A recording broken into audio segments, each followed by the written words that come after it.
In this turbulent political climate, many people feel confused, powerless, and overwhelmed. The imperialist powers that rule this planet are vicious, evil, and powerful, but they can and they will be defeated. For so many of us today, Mumia, you represent not only truth, not only resistance, you represent the purest form of hope. I just need to tell you how very proud we are of you. As hard and as painful as life must be for you at times, you refuse to give up and you refuse to be defeated. In the midst of so much ugliness and violence, you insist on being kind, on being humane, on being loving, on being a beautiful human being.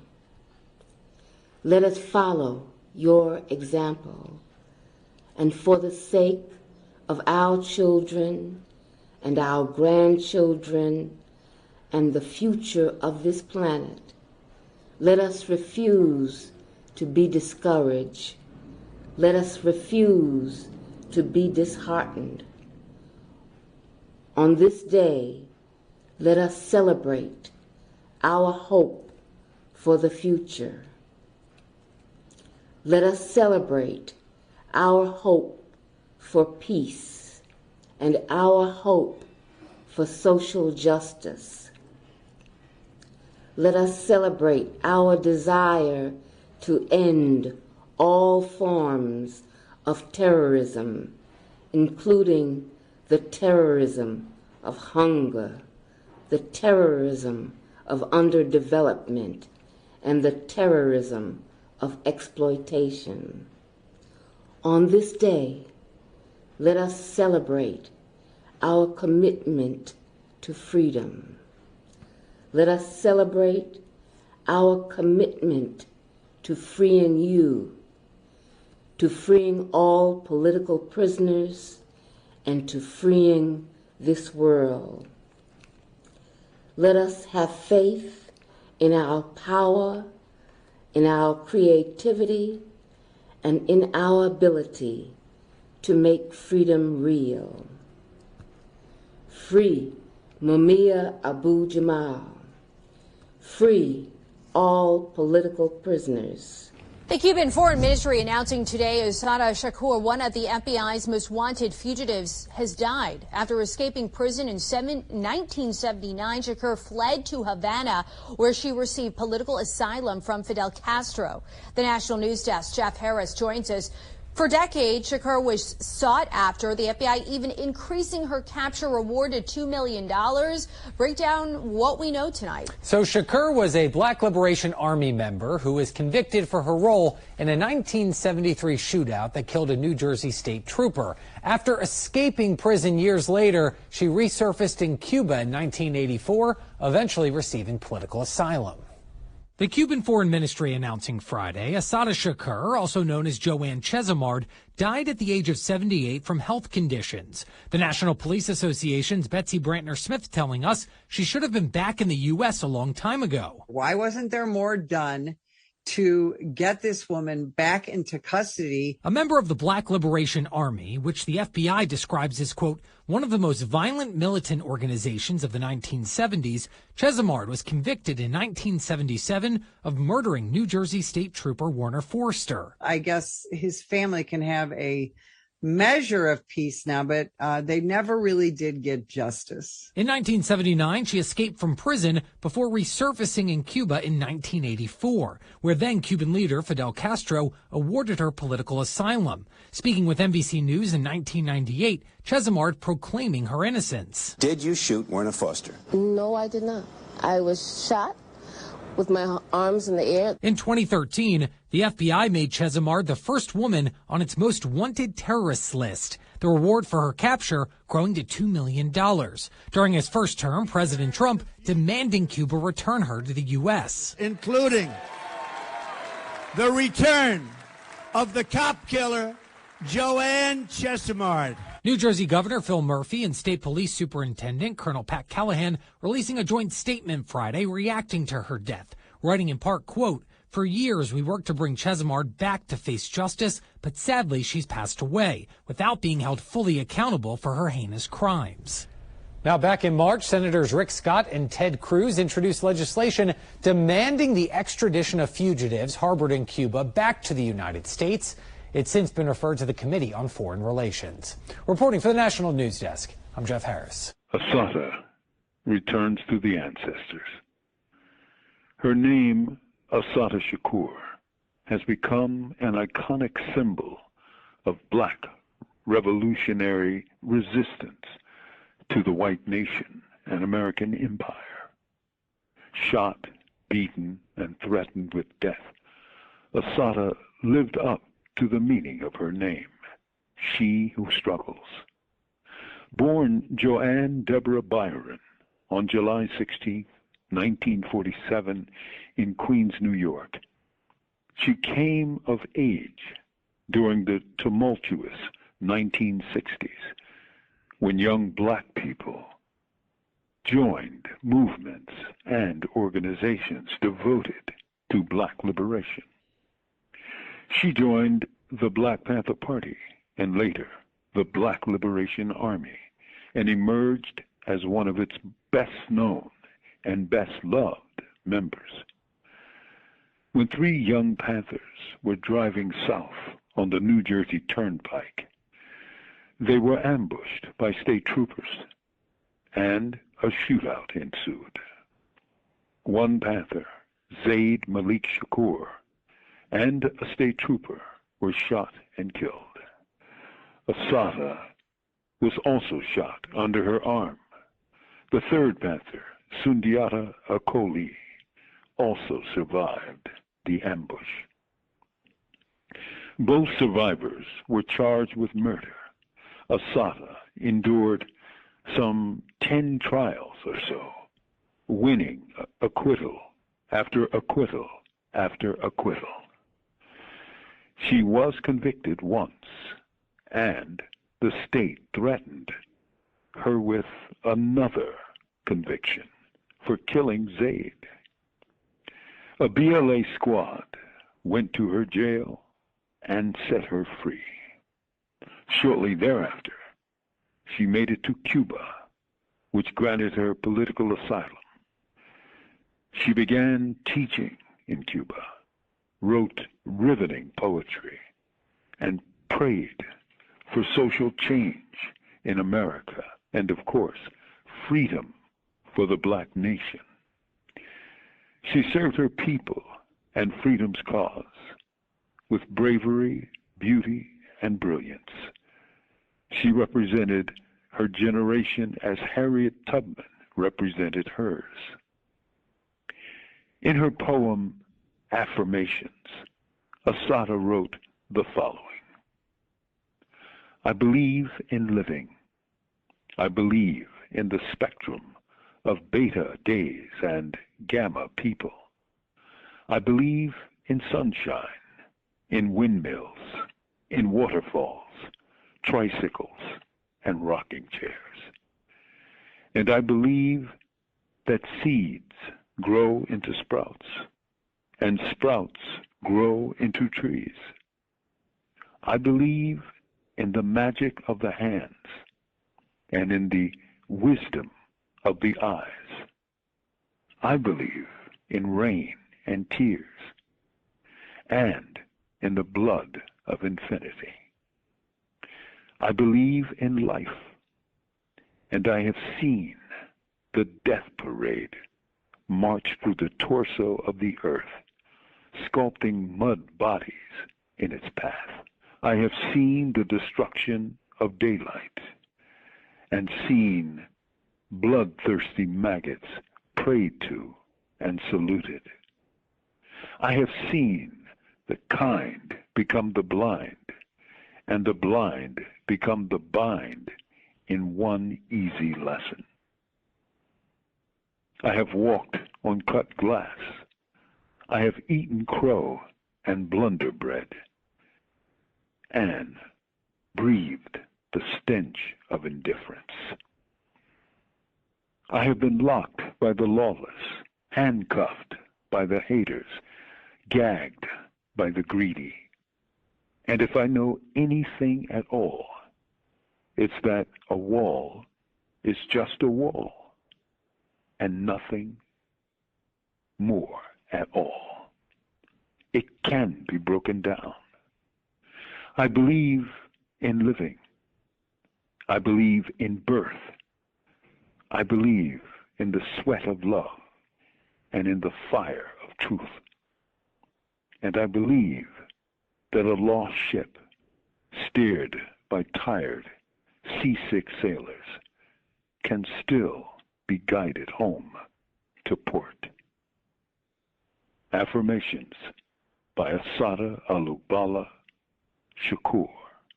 a black revolutionary, returns to her ancestors after 78 springtimes. A salute to Cuba for being that port. With love, not fear. This is Mumia Abu Jamal. Katherine Massey Book Club, Context of White Supremacy, the worthless Negro from Virginia. Gus T. Renegade in for another broadcast, hopefully to share constructive information with non-white people, victims of white supremacy. This broadcast is not intended or even useful for individuals classified as white. Today's date, Friday, October 10, 2025. So I have been told debut study session, but I will tell you, whew, it was a doozy, even making a selection for this book. We are on the plantation, so lots of racism to deal with as we transition into autumn, but whew, this is the second most difficult decision that I've had in picking a book. And part of how I would qualify that would be, man, I had to wait until it took about 2 hours prior to us going live for me to even decide, all right, or not decide, but to be prepared to broadcast. Like, oh man, wow. It took forever. Like normally I would have decided days ago. It is very rare for it to be the day of the book club and I'm still kind of picking out, are we going to do this? And I don't know, blame white people, but wow, it was a doozy. But we are reading Evelyn Williams Inadmissible Evidence, the story of the African American trial lawyer who defended the Black Liberation Army. She is the aunt of Assata Shakur, who you heard at the very beginning of the audio segments.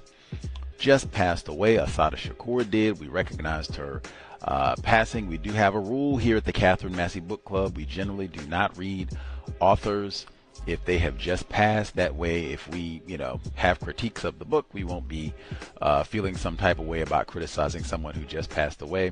Well, Assata Shakur did not write this. Evelyn Williams did. But that notwithstanding, I thought it was important I thought many of our listeners may not have read this book.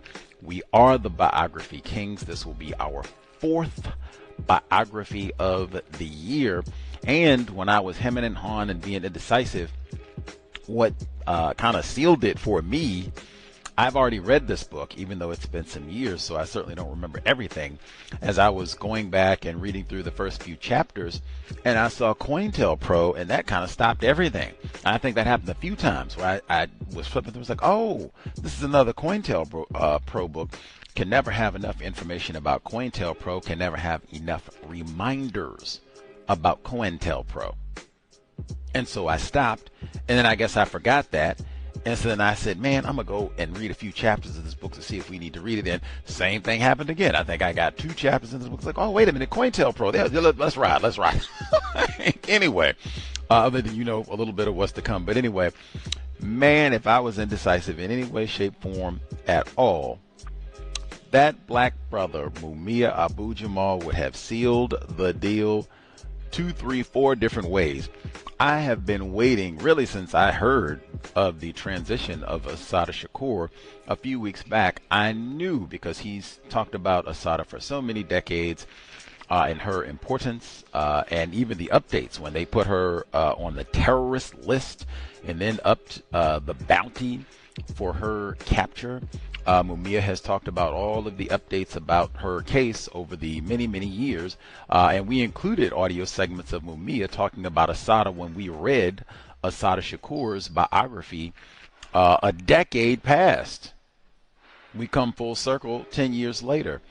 But I knew he was going to have commentary about her transition, and I was sitting around almost impatient, as though he is not in greater confinement. You know, I'm sitting over here like, man, you don't have nothing to do. You know, it's not like you out at the movies, out hanging out with your homies or what have you. You stuck in greater confinement. Like, man, you should have had this done weeks ago, man. Stop, slacking, Mumia.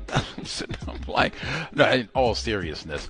I super checked every day the way that people are anxiously awaiting an update on your favorite series on Netflix or Hulu or wherever you watch, and you're anxiously awaiting the update. I was checking 2-3 times a day, like, oh my goodness, when is he going to have something about Assata? And literally, I just told you I was indecisive, didn't even know what book we were going to read until today. Literally, I'm trying to get the audio together for the broadcast and checked for the second or third time, or I think I checked for the first time today. And today, that was the commentary that you just heard, Mumia. And he normally does not talk for 5 minutes. He talked for almost 6 minutes about the great victim of white supremacy, Assata Shakur. You hear old disrespectful President Trump talking about Joanne Chesimard. Deliberate. Your name is not Kunta Toby. See? Deliberate. We will get to it. The autobiography kings. Inadmissible Evidence. Evelyn Williams, Katherine Massey Book Club, audio segment 1.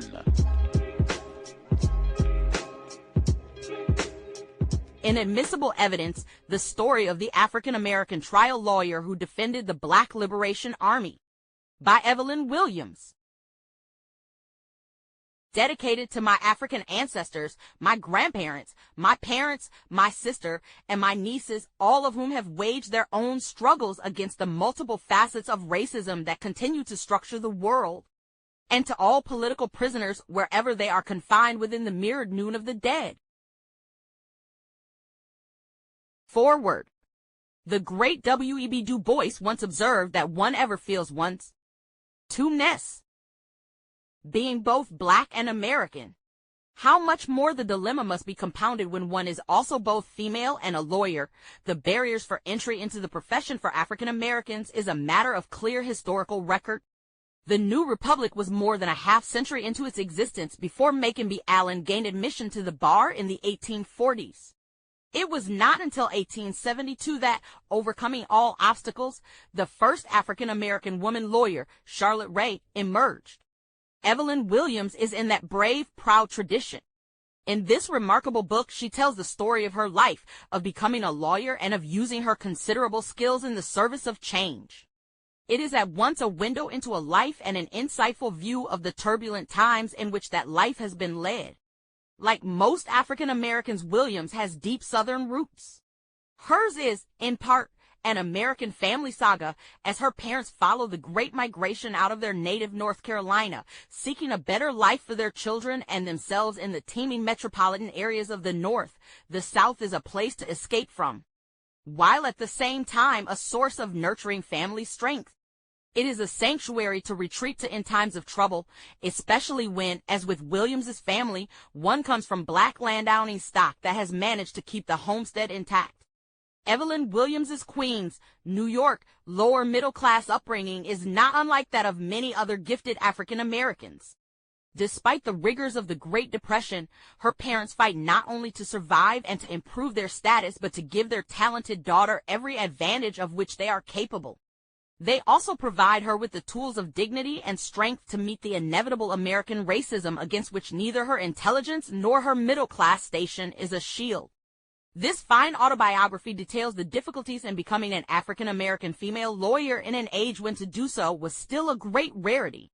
Working full-time, struggling to survive, and simultaneously going to law school is part of the success story of many outstanding members of the profession, but the added dimensions of also being both black and female are set out in bold relief by Williams's account. She also lets us know that the difficulties flowing from race and gender do not somehow magically melt away upon admission to the bar. Becoming a lawyer is only the end of the beginning. Growth, development, finding mentors, honing one's skills, and directing one's fire all come afterward. This book is not just about Evelyn Williams becoming a lawyer. It is about the kind of lawyer Evelyn Williams becomes. Mr. Justice Oliver Wendell Holmes once declared that life is action and passion, and that one must share the actions and passions of one's times or be deemed not to have lived. Judged by this standard, Evelyn Williams has lived and lived greatly. She has lived her life as a lawyer committed not just to law, but with fierce determination to justice as well. This is evident at every juncture of her illustrious career. The loss of black land in the South through economic hardship or unscrupulous white greed has been an ongoing phenomenon for some time. Evelyn Williams has to confront it when her beloved family land in North Carolina is put in jeopardy. What develops is a classic struggle of a young lawyer against injustice and against the odds. Her role as a legal pioneer and crusader for justice is further played out as she becomes one of the earliest female African-American teachers at New York University School of Law. We see her dedication to her community and to the fight for change as she directs the Neighborhood Legal Services office in Harlem. In her opening her own neighborhood practice, and in the way she serves those desperately in need who walk through her door. It is evident, as well, in her fearless representation of unpopular and controversial clients who have dared to risk all in the interest of deliverance of African American people. Nowhere do the personal Williams and the political Williams become more illuminated than in her descriptions of her relationship with her famous or infamous niece, the alleged Black Liberation Army leader Assata Shakur Joanne Chesimard, Williams's Joey, who in Williams's words, became more my child than my niece. Williams describes all the expected excitement generated by Assata's exploits and the state's repressive response to her alleged activities. She provides powerful insights into the workings of the police, the prosecutors, the judges, and the judicial system. Assata looms large as a heroic figure committed to the liberation of her people in the Harriet Tubman tradition. Her capture, multiple trials, imprisonment, escape, and Cuban exile are the stuff of high drama. However, Williams's book does what no other has done in humanizing Assata, breaking her loose from the stereotypical portraits arising out of mass media demonology. She presents Assata as a full human being in all her dimensions, a niece, a daughter, a new mother birthing in prison. This is an important and valuable contribution to our understanding of just who Assata is as a person, removing her from the realm of either arch-villain or idealized heroine. A treatment such as this is unprecedented and unparalleled in the literature dealing with the defense of political activists. But then this relationship is unprecedented and unparalleled in the annals of social activism. There has been no comparable situation in which a major radical activist had as her major legal defender a close blood relative. From these basic ingredients, Evelyn Williams brings forth an account of the textured complexity of the surrogate mother or daughter, aunt or niece, attorney or client interconnection. And in the telling, she reveals a great deal about both of them, how they learned from each other and grew. How Evelyn Williams had to come to accept the political judgments of her Joey, who was now Assata.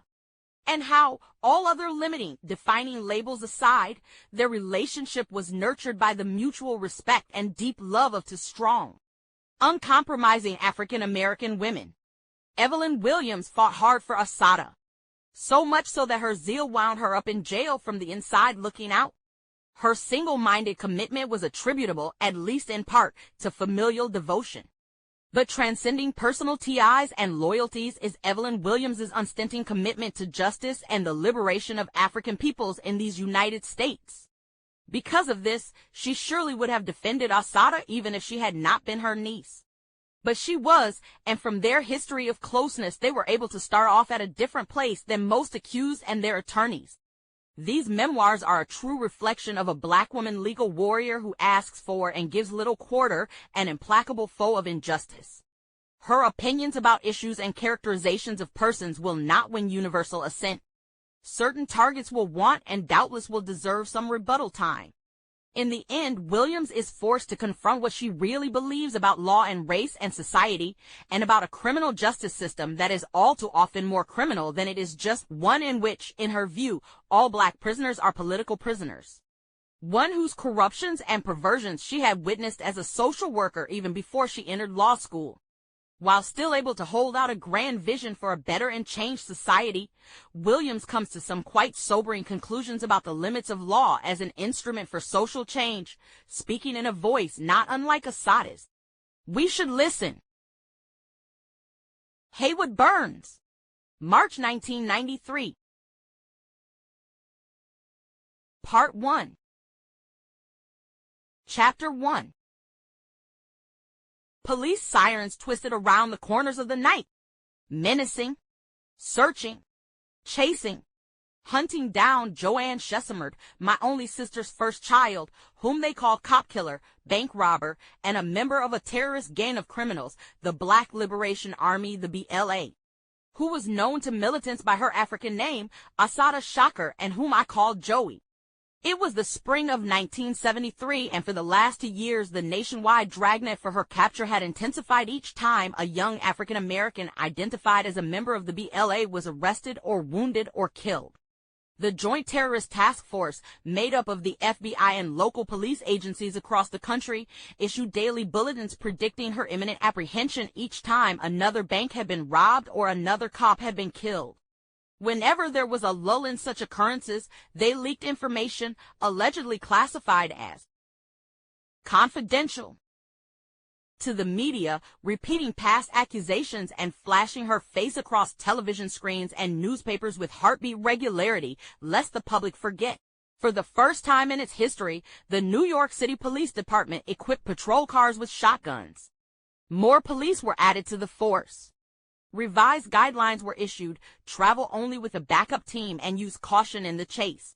Special training programs in urban guerrilla warfare became mandatory, and printed instructions were distributed detailing the degree of care to be used when stopping suspicious-looking black men in vehicles or on the street, whether alone or in a crowd.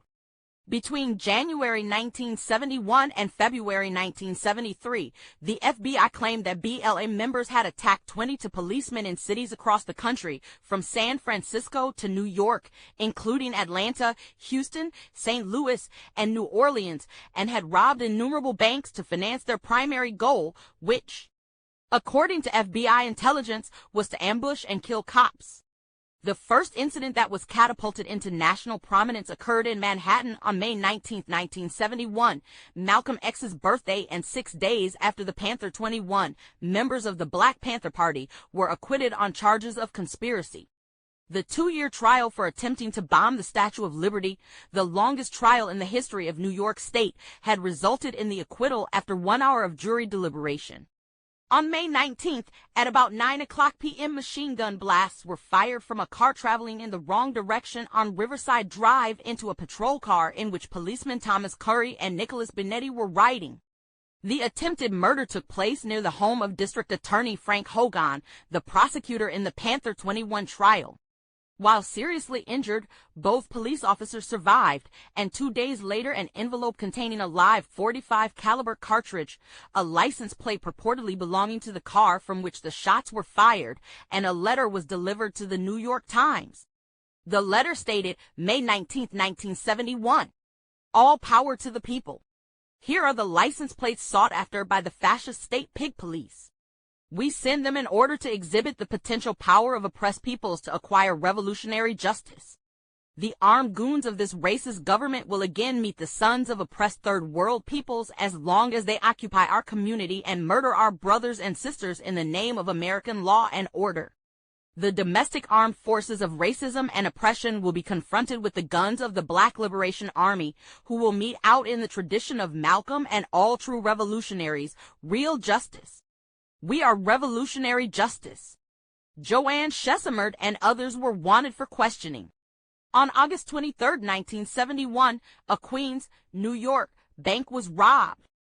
Joey and others were wanted for questioning, and the bank surveillance photo became a permanent fixture in every teller's window in every bank in the city. It was enlarged and mounted on the walls of subway stations. The poster displayed 3 rows of alleged bank robbers, 6 photographs to a line. The only woman in this lineup wore thick-rimmed black glasses beneath a high hairdo pulled tightly above her head, and she held a firmly pointed gun. While the names of none of the others were given, this strange-looking person was identified in large print as Joanne Chesimard. The same poster was used in full-page ads, prominently inserted between important newspaper stories and paid for by the New York Clearinghouse Association, a bank conglomerate. On December 20, 1971, 2 policemen in a patrol car were chasing 3 men and a woman in a stolen car in Maspeth, Queens, when the patrol car was demolished by a grenade thrown from the car. Both police officers escaped serious injury. A witness to the attack identified the woman in the car from photographs as Joanne Chesimard. On January 26, 1972, a cop whose name was never released was wounded as he tried to serve a traffic summons in Brooklyn. Joanne Chesimard and others were wanted for questioning. On January 27, 1972, patrolman Gregory Foster and Rocco Laurie were shot to death in the East Village as they were walking their beat. Joanne Chesimard and others were wanted for questioning. On March 1, 1972, a Brooklyn bank was robbed of $89,000. A woman was reported to have been driving the getaway car. The New York Daily News boldly headlined the question of the day under the Queens bank surveillance picture.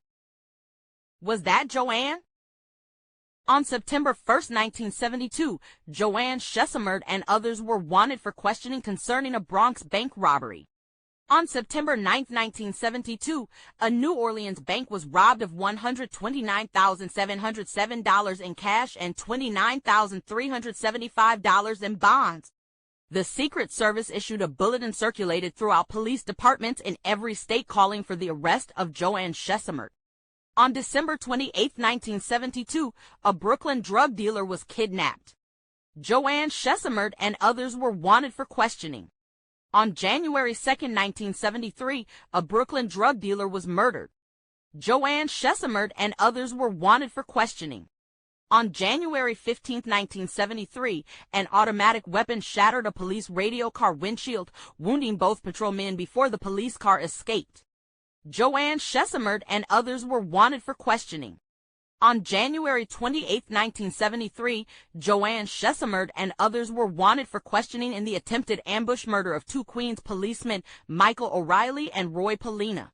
In all of these incidents, the police subsequently changed the designation wanted for questioning to wanted. The former category is used for a person who the police believe has information about an unsolved crime.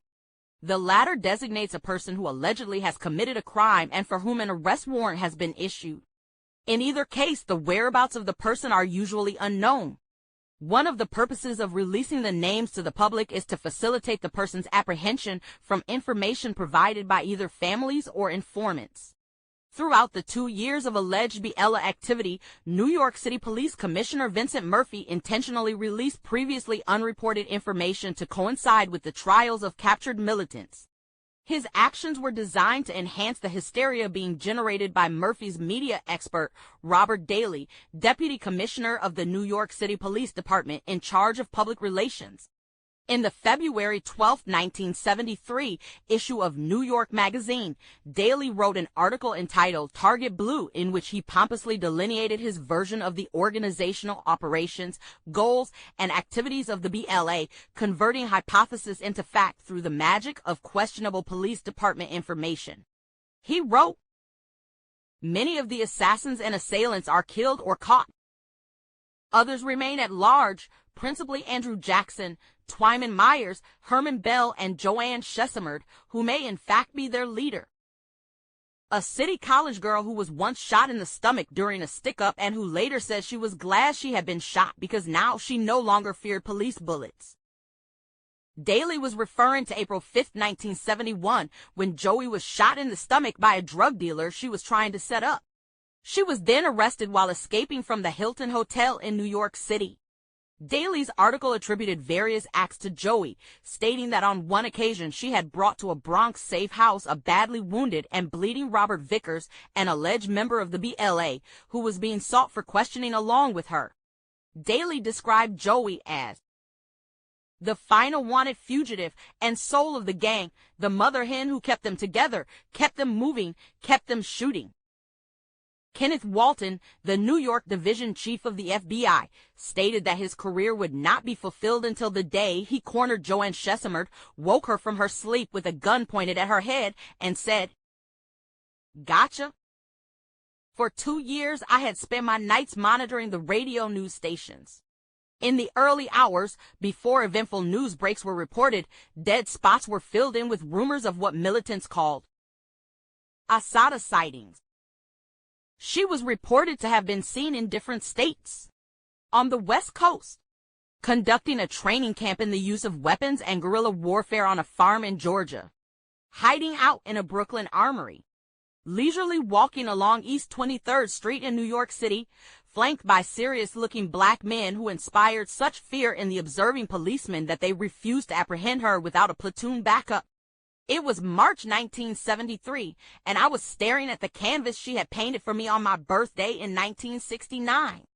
It hung on the wall opposite my desk in Vanderbilt Hall at New York University Law School, where I had been teaching since 1968.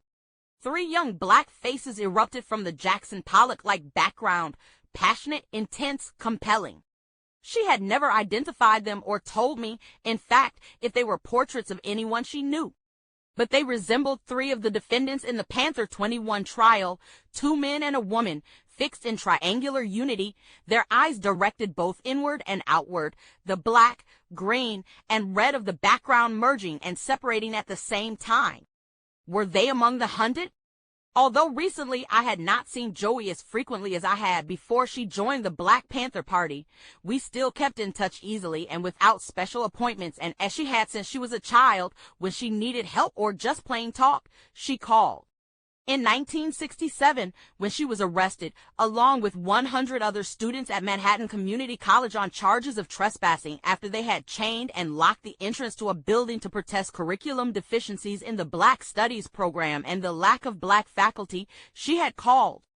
I had seen her fairly frequently in 1968, both before and after her marriage to Louis Chesimard, a CNE student, and I remembered their pleasure as they installed the specially designed wooden shutters I had made for the many windows in their attractive apartment on a hill overlooking CNE. In February 1970, when Judge John M. Murdoch arbitrarily revoked bail for Afeni Shakur and Joan Bird, the 2 women on trial in the Panther 21 case, she had called. Characteristically, Joey communicated the urgency of her concern without giving many details, confident that would help. It was a short conversation, as if squeezed between appointments, as if her time was too valuable for her to linger over mundanities. I filed a writ of habeas corpus, an application to the court for reinstatement of bail, and Joan Bird was released.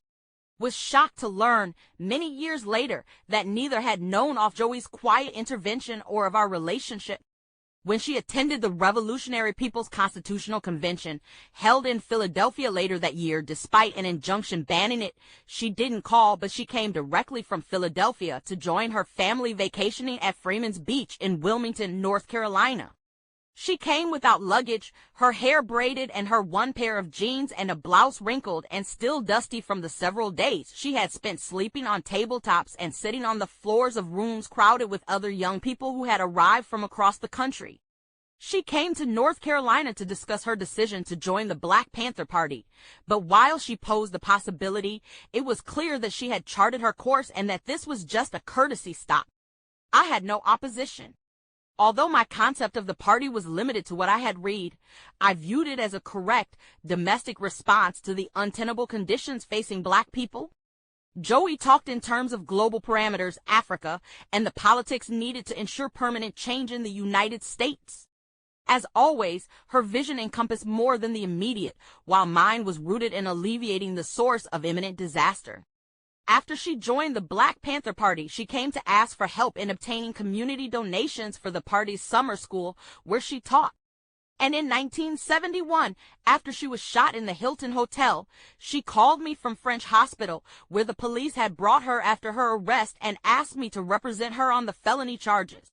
But now, for more than 2 years, I had heard nothing from her. I knew the danger to her was real, whether the reason for it was fabrication or fact.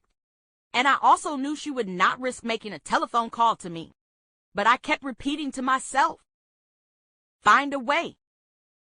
Joey and I had a special bond that began before she was born. Her mother, Doris, a year and 9 months older than I, had always been my closest friend.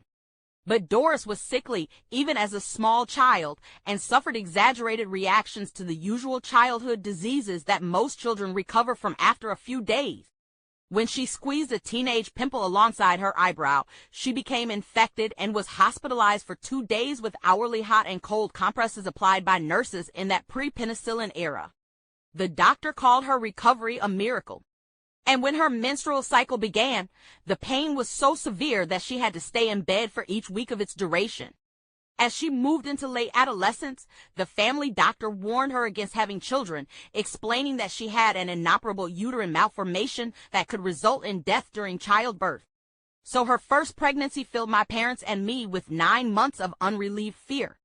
At that time, I was not yet married and lived at home in Queens. Doris and her husband, a World War II veteran, had bought a house near my parents on the GI Bill, but they separated a few months before the baby was born and Doris moved back home. During those months, I rushed home from work every day to walk with her the mile prescribed by the doctor. Joanne was born at 4:00 a.m. in Women's Hospital in Brooklyn on July 16, 1947. Despite our desperate pleas, Doris's doctor refused to let my parents and me remain in the hospital during the long, difficult labor, but promised to call us as soon as birth seemed imminent or complications arose. When the doctor finally did call, my father drove through the quiet night streets from Queens to Brooklyn as if it were he who was about to give birth. We arrived just as the baby was being carried to the nursery, but it was not until several hours later when Doris was wheeled from the delivery room and greeted us with, "One can finally see my feet," that we relaxed. Doris was bedridden for about a month after she returned home from the hospital. Although the bassinet was in her room, which was next to mine, I always heard Joey cry at night, and to keep her from waking my sister, I would race in, pick her up, change her, carry her downstairs to the kitchen, warm her formula, and feed and rock her back to sleep. She became more my child than my niece. And I gave vent to that sense of proprietorship inappropriately but quite characteristically when she was about a year old and my sister and her husband had reconciled. His mother was caring for Joey while Doris was completing graduate school. One day, during one of our frequent visits to see the baby, my mother and I saw her standing in a corner of her crib, her large eyes filled with tears that spilled down her cheeks. She was crying hysterically without making a sound. I picked her up and told my mother that in no way was Joey going to remain for one more minute in that house with that person, someone who so frightened her that she dare not cry out loud. My mother got Joey's clothes, and later that day we told Doris why the baby was with us. Soon afterward, she and her husband separated permanently, and Doris and Joey moved in with us again. Joey was stubborn even at crib age. When she refused to eat, was required to do somersaults and other gymnastic feats before she would reward my efforts with a laughing open mouth, which I quickly filled with a spoonful of food. As she grew older, we all centered our attention on this fatherless miracle, especially me. Joey's talent in art and story writing was so much like mine as a child, and she was so eagerly curious and precocious that, at a very early age, began to take her to museums, parks, unusual restaurants, theaters, and all of my other special places. Nothing was too strange to her, including the architectural design of the Guggenheim Museum, or too mundane, like a walk through Central Park. When she was 13, she ran away from home and came to live with me. Her emerging personality amazed me, although then, as now, she voiced her uncompromising opinions in soft, unhurried tones. I had not classified it as a generation gap, but in junior high school, I had never challenged the educational system as Joey did. She criticized the Spanish course because Castilian Spanish was taught rather than the Spanish her friends spoke. She refused, for instance, to accept the Castilian pronunciation of the letter C as rather than as S. And she absolutely disagreed with the grammatical correctness of my speech, preferring the idiomatic phrases used by many African Americans because she felt they had just as much legitimacy in communicating thought as proper English and certainly were more colorful. We had many heated arguments about language until, reluctantly, she agreed to speak both. Joey wrote poetry in blank verse, discounting rhyme as to artificial, and at 14 was reading My Heart Crane and T.S. Eliot collections. She considered Latin a dead language, useless in the real world, and chafed at the necessity to learn it. And she had no patience with education for the sake of education, whereas I thought and still do that it is important to know about subjects that serve no specific purpose in the foreseeable future. Despite my strong objections, Joey quit high school in her senior year because it was an exercise in futility. Her generation's most quoted observation. While I helped her find a job, I breathed a sigh of relief when she decided to give the educational process another chance and enrolled in college during her late adolescence. She had returned to live with her mother, but our time together through the terrible teens, while difficult, further cemented our bond. Between 1971 and 1973, the possibility that she would be shot to death filled my every waking moment and broke my sleep at night.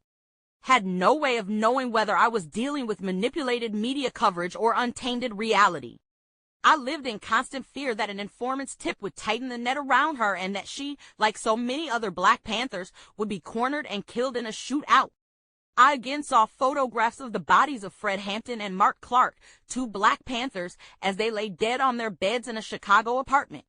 They had been killed in their sleep in the pre-dawn of December 23, 1969, when police fired 82 bullets into their apartment. More recently, on January 22, 1973, the New York City Police Department received a tip that two alleged members of the BLA were in a Brooklyn tavern. 8 heavily armed detectives were dispatched to ambush them, and as Woody Green and Anthony White sat at the bar quietly watching a heavyweight fight on television, the squad, guns blazing, crashed into the tavern and shotgunned them both to death. The years of anticipating Joey's capture or death drained the family in different ways. Since there was no communication from her, we were adrift in continuously swelling tidal waves of official misinformation. There was no direction or clarity or truth. Because my telephone was tapped, conversations with my parents, who lived in Wilmington, North Carolina, were limited to health and weather conditions. We had to speak as if the most important fact of our lives did not exist. My sister and I never referred to Joey on the telephone, in our apartments, or on the street. We walked outdoors and small-talked until we entered certain spaces that appeared to provide some protection from the surveillance we believed to be omnipresent. I had just one old and trusted friend, though Isadora Robinson Burke, to whom I revealed my terror. Like a well-trained long-distance runner whose body had entered the pain zone, only the discipline of my legal training kept my mind moving. My parents refused to believe any of the news reports. They could offer no explanation for the intensive search or for the charges leveled against Joey. In my parents' world, no respectable person was hunted or arrested for no reason. So they provided their own. The police were vicious liars. Their granddaughter was incapable of the horrendous acts of which she was accused. Although newspaper coverage of the BLA and the nationwide dragnet for Joey was not a daily or even a weekly event in Wilmington, a friend of theirs reminded them of the nearby presence of the Delta Force, the specially trained counterintelligence government agency, telling them to warn Joey not to come to North Carolina. Until the day my mother died, she believed that her grandchild was a victim and defied anyone to tell her differently. She believed that Joey would be exonerated. My sister vacillated between fear for her child's life and fear for her own.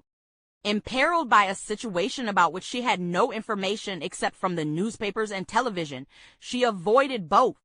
Previously known to her friends and colleagues as a conventional elementary school teacher in the New York City public school system, a tournament bridge player, and a friendly, if occasional, party giver, she was now considered the mother of a cop killer and a bank robber. Her friends were questioned by the FBI.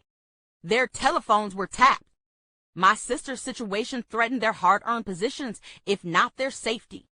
Doris had taught school since her graduation from Hunter College. While married and teaching, she had obtained a master's degree and completed all of the course requirements for a PhD.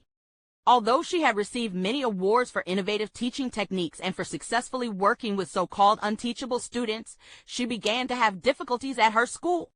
Her methods were scrutinized. Her daily school plans were questioned and disapproved. After years of teaching, she was subjected to classroom monitoring by either the principal or a supervisor from the Board of Education. Plans were set in motion to fire her.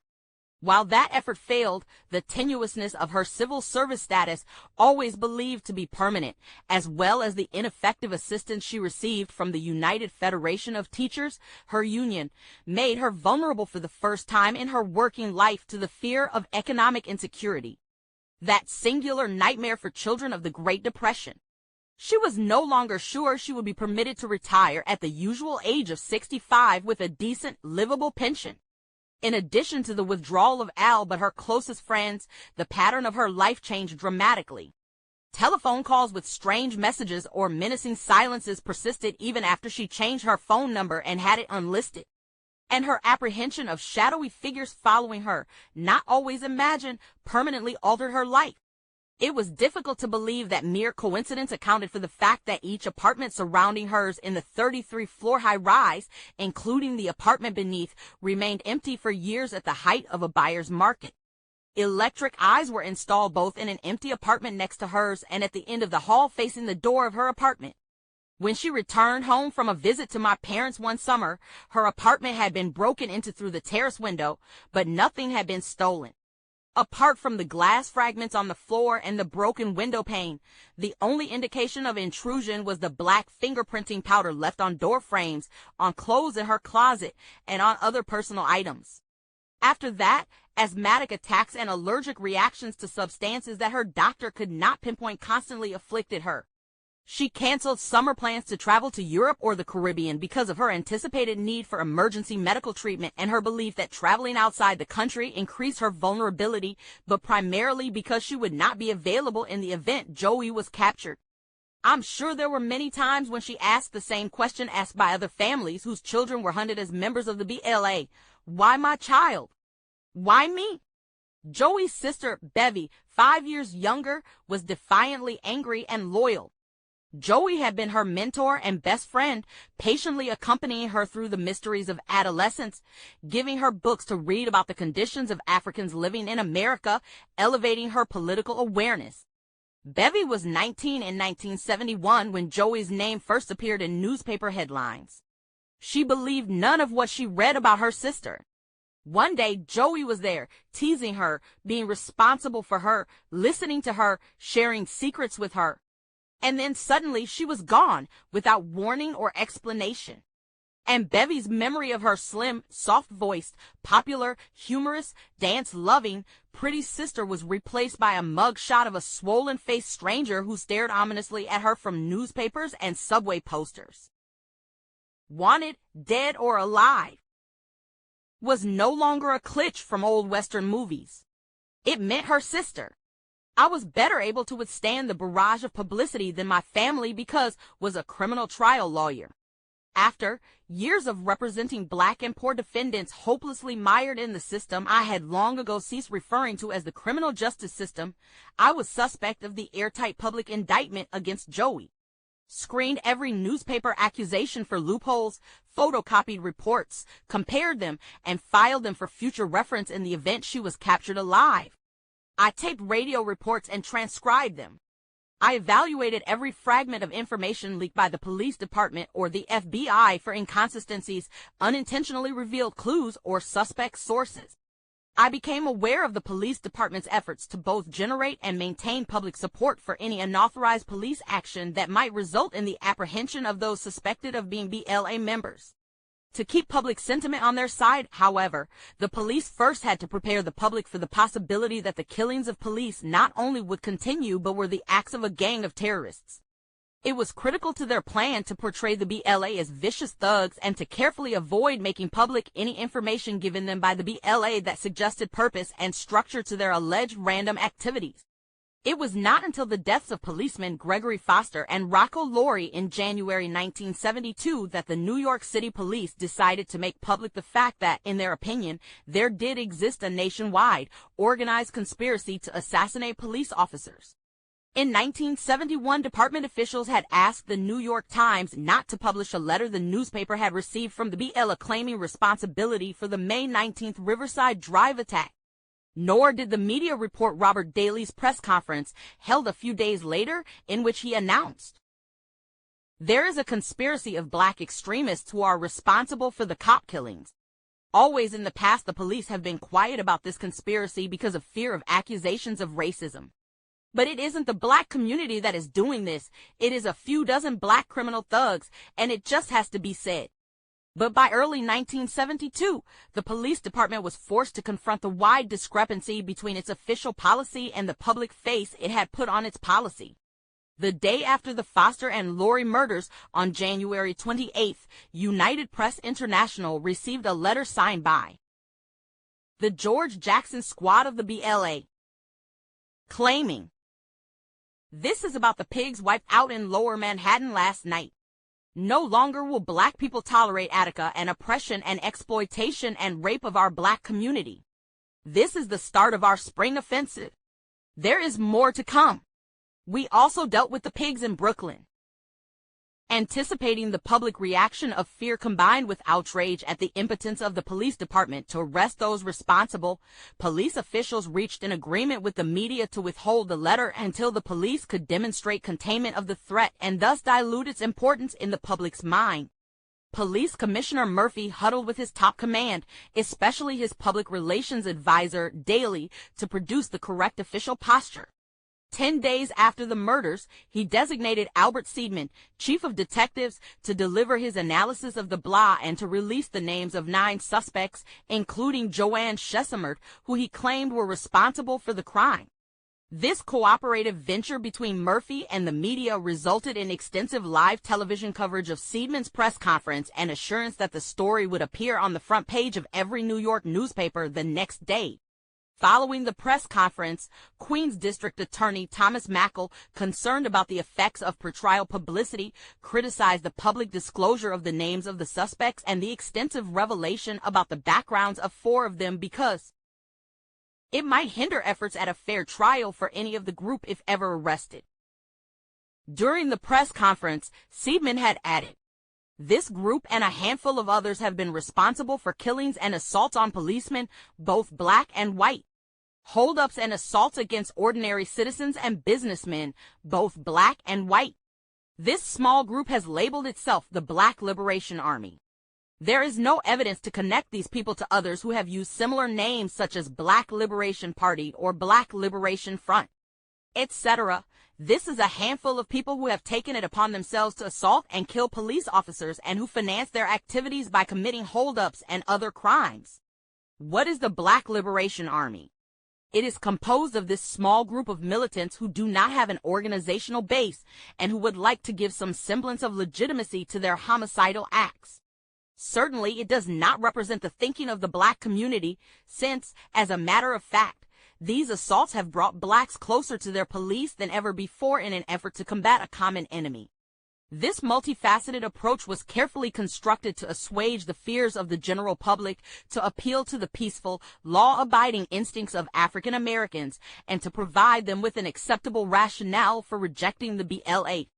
But it was not until 1975, when Senator Frank Church's committee released the results of its investigation of government surveillance practices, that I learned of the FBI's secret plan called COINTELPRO, a covert action program initiated in 1967 to disrupt and neutralize organizations which the Bureau characterized as black nationalist hate groups. Footnote, U.S. Senate.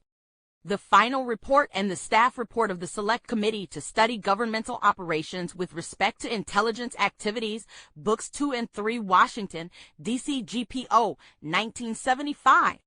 The report is popularly known as the Church Committee Report. End footnote. The FBI memorandum explaining COINTELPRO described its goals as follows. Prevent a coalition of militant black nationalist groups. Prevent the rise of a messiah who could unify and electrify the militant nationalist movement. Martin Luther King, Stokely Carmichael, and Elijah Muhammad all aspire to this position. Prevent violence on the part of black nationalist groups. 4. Prevent militant black nationalist groups and leaders from gaining respectability by discrediting them. 5. Prevent the long-range growth of militant black nationalist organizations, especially among youth. While the Black Panther Party was targeted for FBI infiltration, other non-militant organizations were also disrupted and destroyed by the FBI, which planted agents and created dissension through media-supplied lies. Supporters and members were discouraged and discredited in a cooperative campaign between the FBI and local police departments in every state.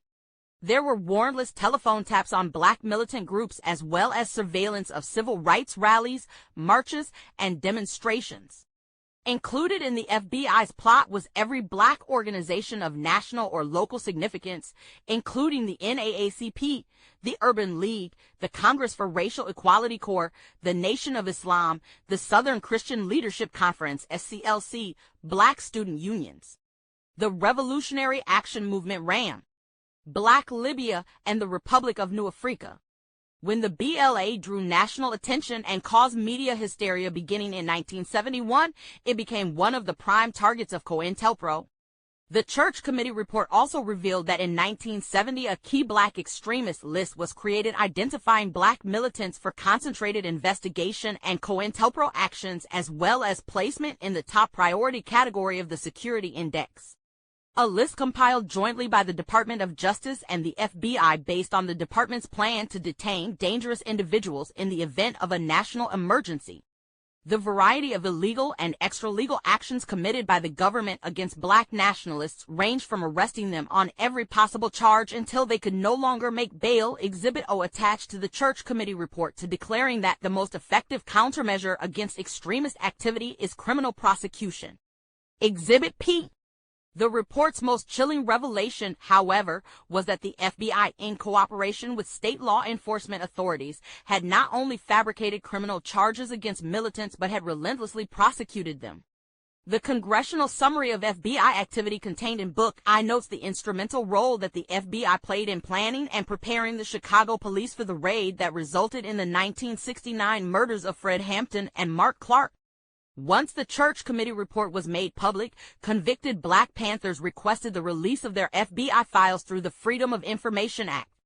Despite the Bureau's severe censoring of material, they documented the fact that the FBI and local police had manufactured evidence against them, had forced witnesses to give perjured testimony during their trials, and had withheld evidence that would have exonerated them.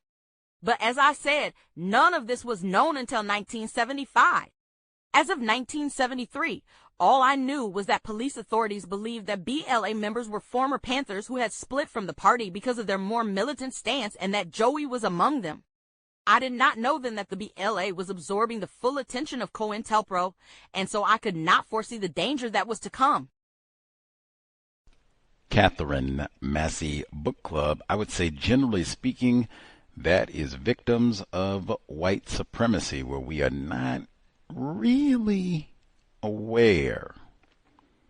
We don't really, and specifically the people classified as black like Assata Shakur, Evelyn Williams, Assata Shakur, all the people really classified as black from that time period, many of them that I've heard speak said they didn't know. Even those that had like an inkling, like, I think our phone might be tapped. I think they might be following us.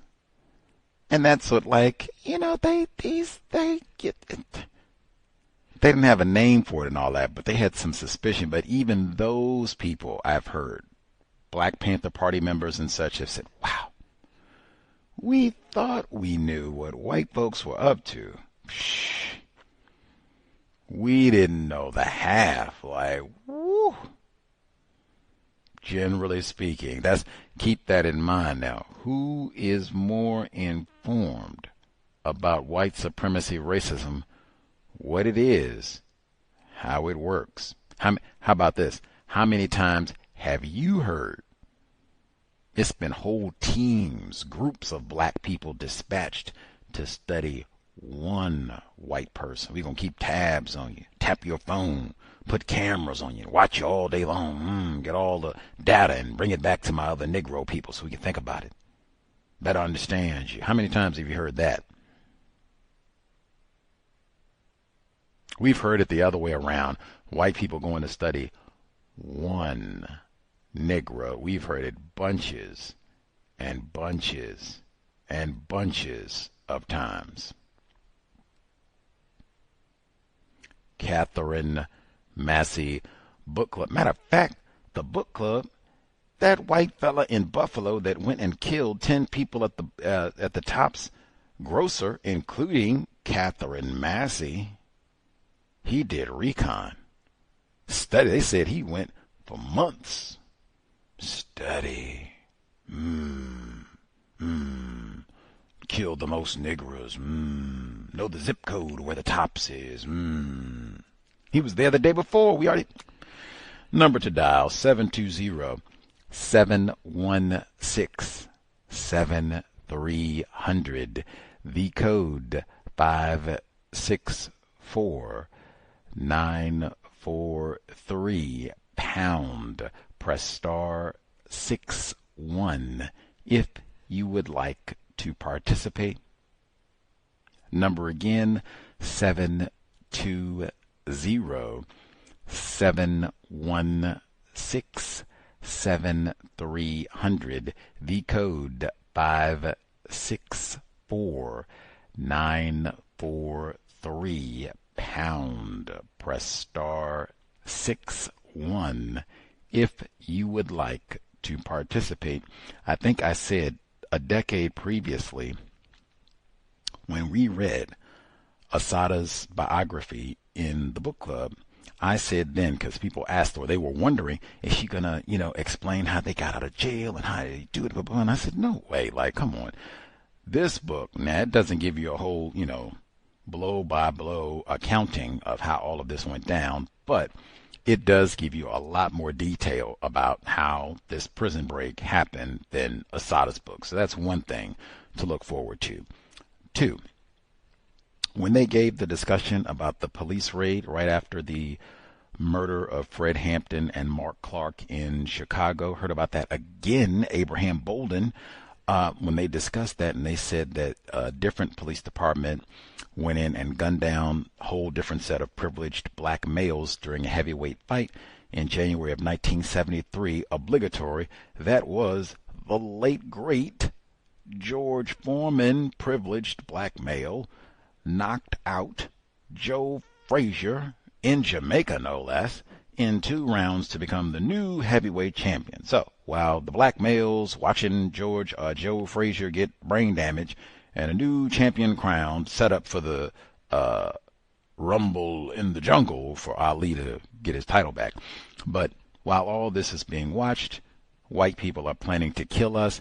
Just, wow, that's at least 2 different heavyweight championship fights that I can think of. I guess 3 if you want to get the Tupac in there, Vegas. But when they got the COINTELPRO files, white people, when those files were stolen, I believe that was when Joe Frazier fought Muhammad Ali. So if I have learned anything, anytime there's going to be a major fight, especially apparently if it's a heavyweight fight, ooh-wee, you had better be careful. Check all the locks. Be alert. Maybe don't even watch the fight. Just be alert. Make sure that nothing wacky happen. You don't have no break-ins, anything like that. Be alert.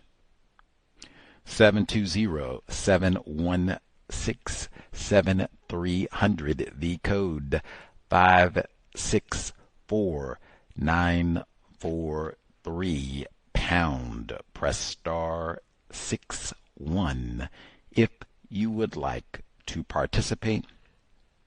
The email untiljustice@gmail.com. Again, my apologies to folks because I picked this book very late today, and that normally never, ever, ever, ever happens where I pick the book on the day we're going to launch the book club, but whew, worth it thus far. COINTELPRO. 3. Then we'll get to folks who dialed in.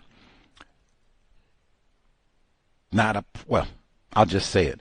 The text, they were telling us this is going to be a black female attorney, and that she's got the double whammy of two-ness, being black, so-called American, and female. Now, I don't know what things were like maybe 50, 60 years ago, but according to the data right now, and the only reason that I'm saying this is because, dang, echo.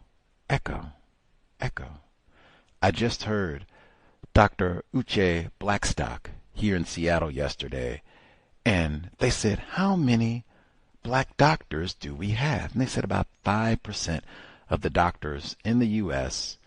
are black. And they said almost 3% are black female, and the rest of them are Negro males. They said the number of black females has been growing steadily. They said the number of black male doctors has stayed steady, no increase at all for about the last 50 years, if not a slight dip. Black male, like for real, if it's going to be some Negro male privilege, we should have all the doctors. Black male privilege, we can't get Bill Cosby. Remember, he was doctor. Anyway, but so that's what I heard yesterday. So then I said, dang, is it the same for lawyers? Yes. At 2025, there are more black female lawyers, Evelyn Williams, than Johnny Cochran's, who's no longer with us. I think Evelyn Williams has passed as well, but yeah, we don't want no Johnny Cochran's. We don't want no Johnny Cochran's. We don't want no Evelyn Williams either, but hey, we're not going to have no privileged black males in the operating room or the courtroom unless you're O.J. Simpson. Anyway, okay. Email untiljustice@gmail.com. You know, I had to get on my Negro male patriarchy, sexism. Just 30 seconds. All right. Let's see. Folks who dialed in, if you have commentary to share, line should be open. So glad we got in Mumia today. All right. Folks who have commentary to share, proceed. Let's see. Do we have any folks who've read this book already? That was one of the motivating reasons why I said, yeah, we should go ahead and read this.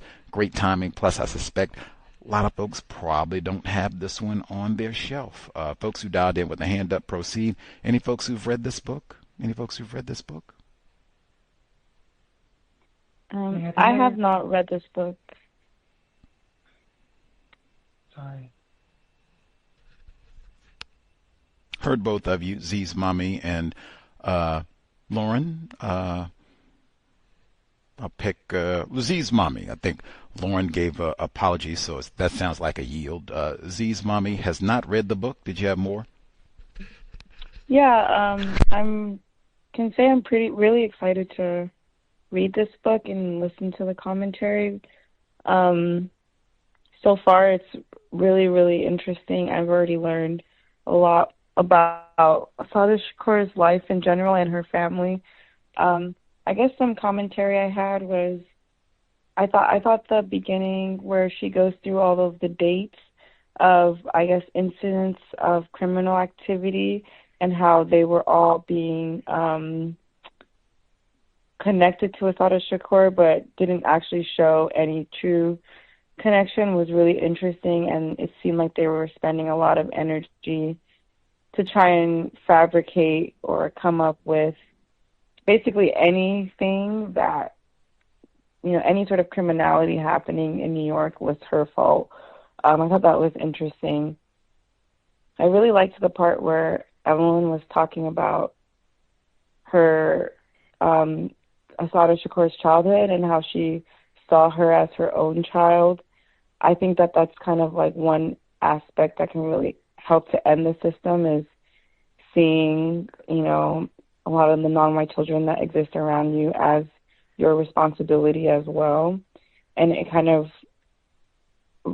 of existing in the opposite way that like white supremacy wants us to, because I was just thinking about how people like Charlie Kirk would talk about like not feeding kids school lunches, and how it's the responsibility of the parent to do that. And I just thought it was interesting because, she sees this child who's her niece as her responsibility, and the fact that she takes her to like museums and all these to learn a lot of history and all this like culture within New York was really wonderful to see. It seemed like Assata was a pretty precocious and logical child. I really liked when she was saying, why do we learn, I think it's Catalonian Spanish instead of the Spanish that the people around us speak. I thought that was very logical. Like, why not learn the language that's most applicable in my daily life to use? And I remember when I was teaching, I think a lot of the younger Black children were just really precocious, but they were also really logical in a way that I think their teachers did not want them to be, because then they would have to question why they were being taught a lot of the information they were. And then the last thing I thought was interesting was her mom, I think Assata's mom's apartment being empty on all the neighboring apartments. I just thought that was so interesting. It just shows you the amount of resources that white people can put to something if they care about it. And just that it's not even the actual direct person that you're trying to surveil, it's their family member, and yet you would go to that far as to basically rent out every apartment near them, I'm guessing, to surveil them. I thought that was really interesting as well. I think that was all I have for now. Thank you. Facts. That is what domination looks like. That's why I said, I didn't read very much. All it took was me reading one chapter. See, oh, wait a minute. She talks about COINTELPRO. Oh, okay, yeah, let's ride. That's the book. This is the book. Not that there are other books that talk about COINTELPRO, because there are. But, man, it's always great to get that as a reminder. This is what domination looks like. And really, people that have this type of power, how stupid do you think they are about the Negro? Really, how much is there to know about Leroy, Lakeisha, Assata, you, Gus T? Pick any victim you like. How much is there to know about us, really, that they don't already know? And then when you got those type of resources, she said peak market. It sounded like she didn't have no neighbors. It's nice and quiet around here. I don't have no neighbor problems. I go to sleep, quiet. How is that? That is what domination looks like. And that's not even the person. We looking for your daughter.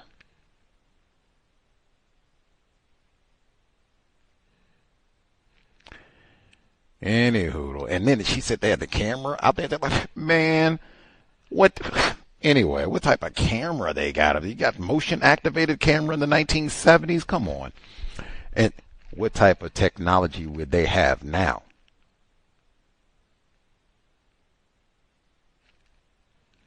Much obliged for your patience, Lauren. Can I be heard? Yes, ma'am. Good evening, everyone. I think Z's mom made an excellent point. Like, it is really important to look at other non-white children and see them as our responsibility. Okay, as far as the segment that was played today,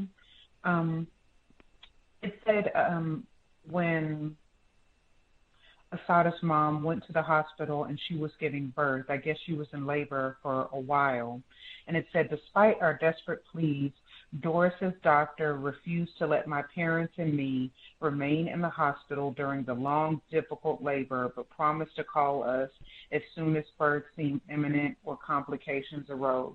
And like when I read that, I thought, they're only doing this because these people are classified as Black.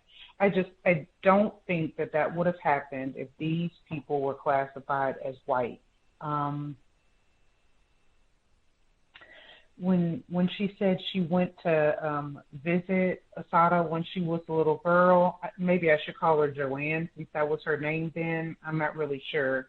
But she said she was standing in her crib and she was crying hysterically without making a sound. You know, she said, I picked her up and told my mother that in no way was Joey going to remain for one more minute in that house with that person, someone who so frightened her that she dare not cry out loud. And it's actually hard for me to imagine that happening. I mean, children are very, they learn quickly.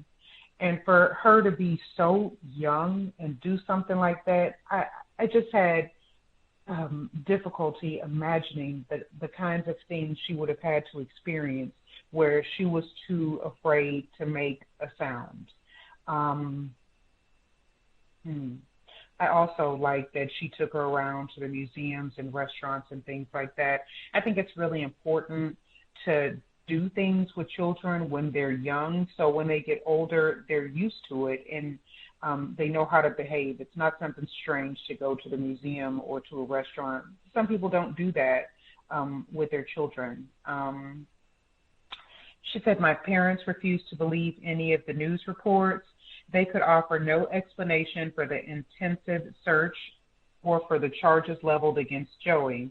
In my parents' world, no respectable person was hunted or arrested for no reason, so they provided their own. The police were vicious liars. And yeah, I mean, white people are master deceivers. And so I think it makes sense not to believe the things that they say about people who I just think that made sense. I also took note of the apartments around her mom's being empty. I'm like, damn, did they actually buy all of those units? Like, man, that's a lot of money. Well, this was a while ago, but still, it's really expensive to live in New York. Buying all those units, goodness. She said, as a criminal trial lawyer, after years of representing Black and poor defendants hopelessly mired in the system, I had long ago ceased referring to it as the criminal justice system. And to me, that makes a lot of sense. Number one, she's a lawyer, so she has to recognize the importance of words, the way white people use words to dominate us in all areas of people activity, right? I mean, she says system, and that's accurate, but criminal, if you say criminal justice system, that's like saying my niece is a criminal. And when you say justice, what they're doing to non-white people, the way they lock us up, that's not justice. I mean, that's the opposite of justice. Justice is no person is mistreated, and the person who needs the most help gets the most constructive help. And locking non-white people up in jail is not constructive help in most instances, I would say.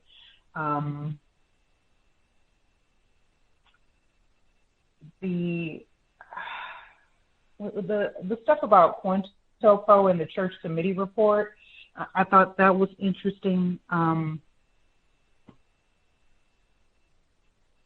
Yeah, I think that's all I have for right now. Thank you for allowing me to speak. And Z's mom, I'm sorry. I didn't hear you start speaking before I did. So again, apologies.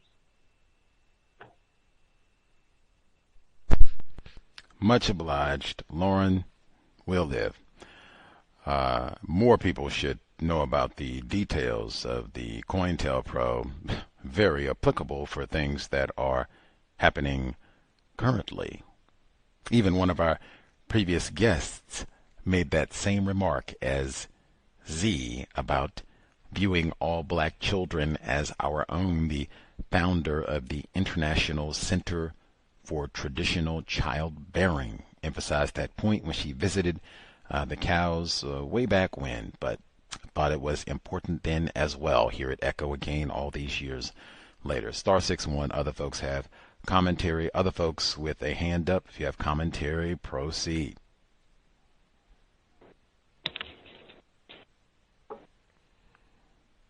Greetings, Gus.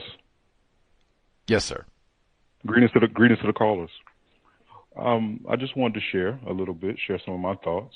I also want to answer your question. I think you asked the question in the beginning about, has anyone read this book?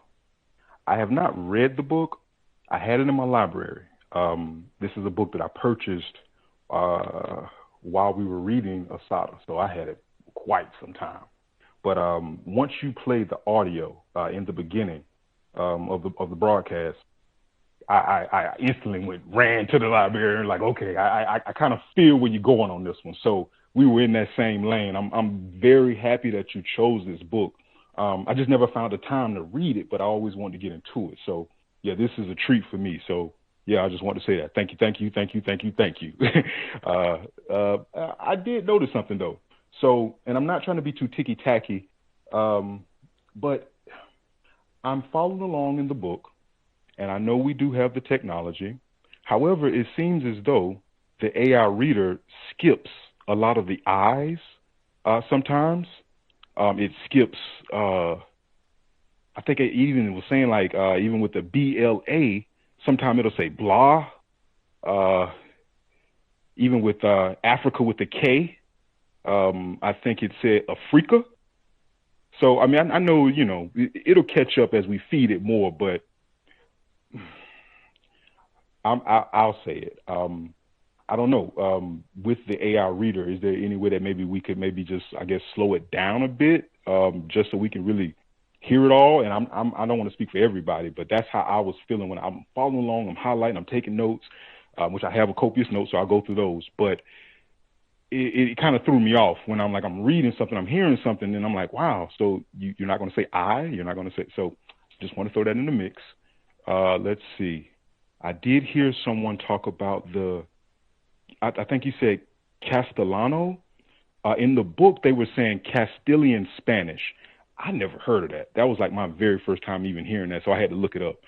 Castilian Spanish, and they were just saying that it's Espanol, but it's from Spain. It's a specific name for the Spanish language referring to the dialect that originated in the historical region of Castile.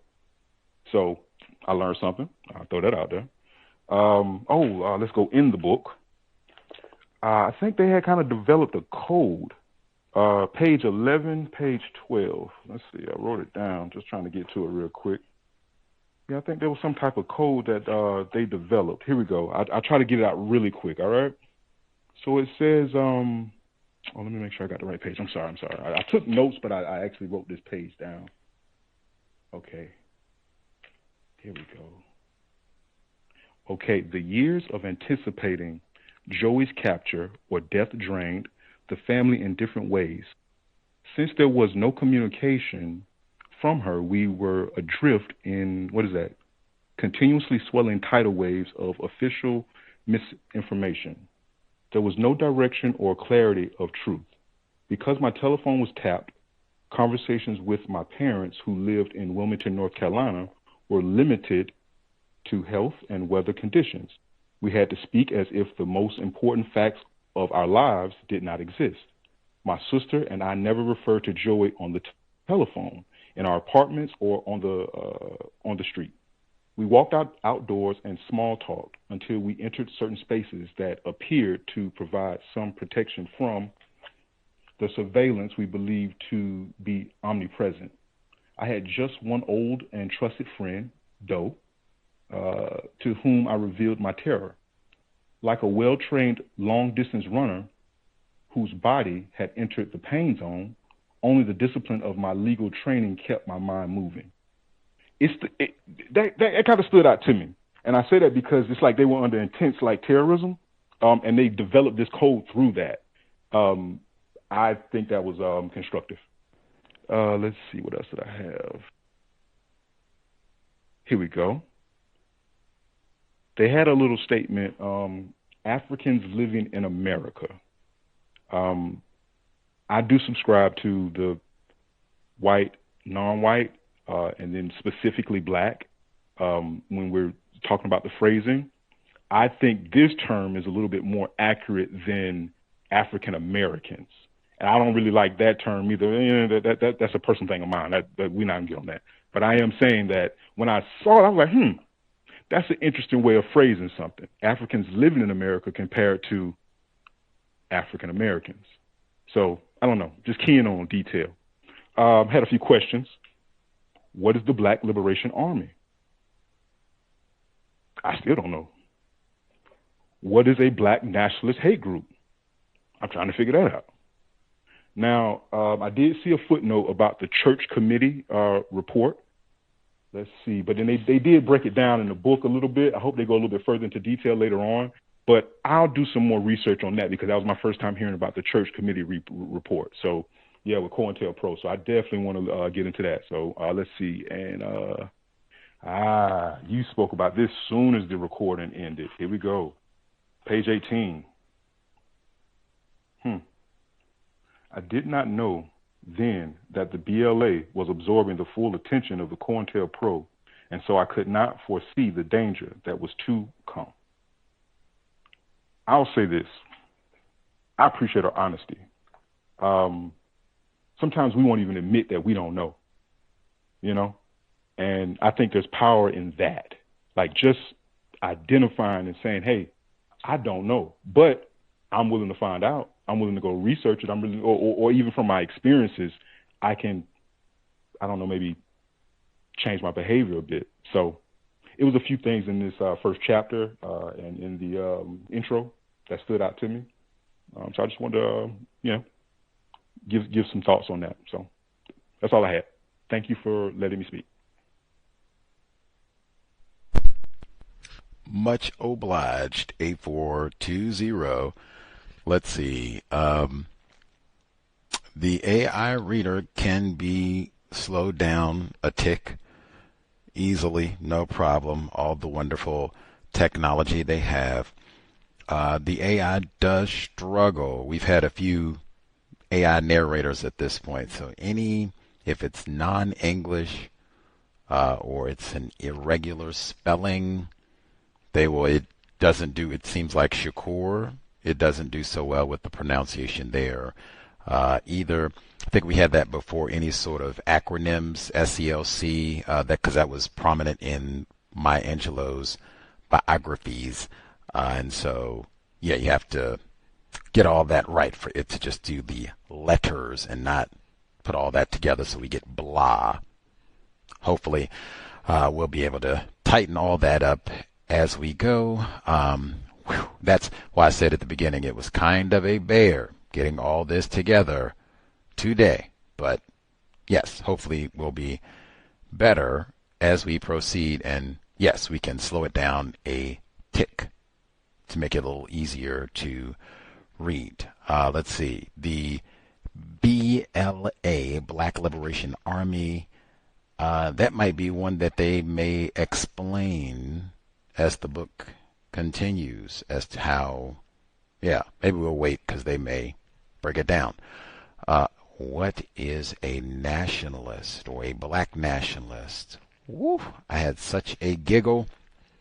Now, there is that broadcast in the archives with Gus T and admitted Homeland Security, Irritated Genie, where we discuss black nationalists, and he reads that sentence exactly. And I say, man, according to their conduct, not what they said, but according to the conduct of the people who said we got to get black nationalists, Jesus, Dr. King would be a black nationalist. Fred Hampton would be a black nationalist. Assata Shakur would be a black nationalist. Evelyn Williams would be a black national. You just go on down the list. Like, wait a minute. I'm not, no, yes, you are. Dr. King, black national. You can just go on down the list because, hey, any black person. That's what you'll find out if you research COINTELPRO. Dr. Kenneth O'Reilly, man, 3-time guest on the program. He said, black people are treated like garbage, period. He didn't say black nationalists. He said black people, and so they are all suspect, period. But hey, maybe they'll explain to us what's the difference between a black nationalist and all the rest of the regular niggers that are not black nationalists. Maybe they'll explain it to us as we go. Any hoodles. COINTELPRO, that's when we all still learning. Gus T, I've done my part. I think we have at least 5 programs, at least, where we talk about COINTELPRO. Would have to be more because we also have the autobiography of Malcolm X in there. So did some of that there too. And then we've had guests. So we've done our part. More to learn from myself, all of us. We should, great to get a reminder of all this. Now, *61, other folks, if you have commentary to share. Let's see. I was so tardy in this. I even have to check to see if we have emails for all of this as well. Let's see. The book, at least thus far, Gus T, I read Assata's biography and Evelyn Williams' memoir prior to the existence of the cows. They say I patriarchal and sexist. I read more black female memoirs than you. Now, let's see.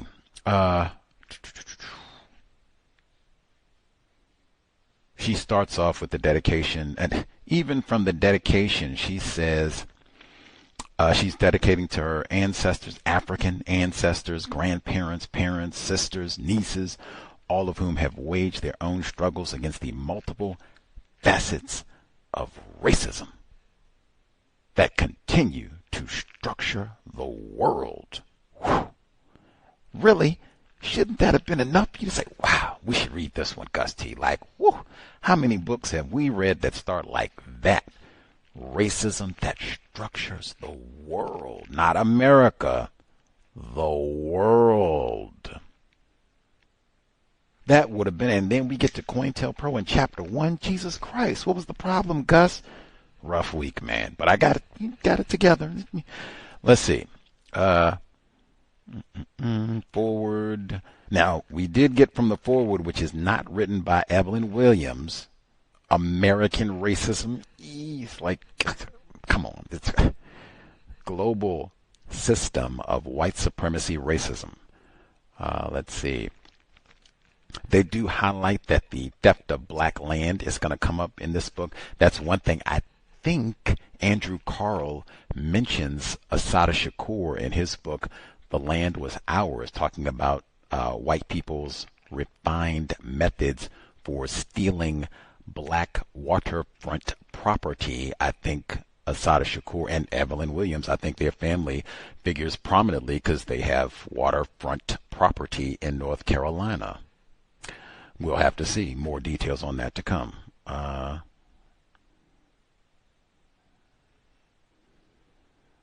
They say that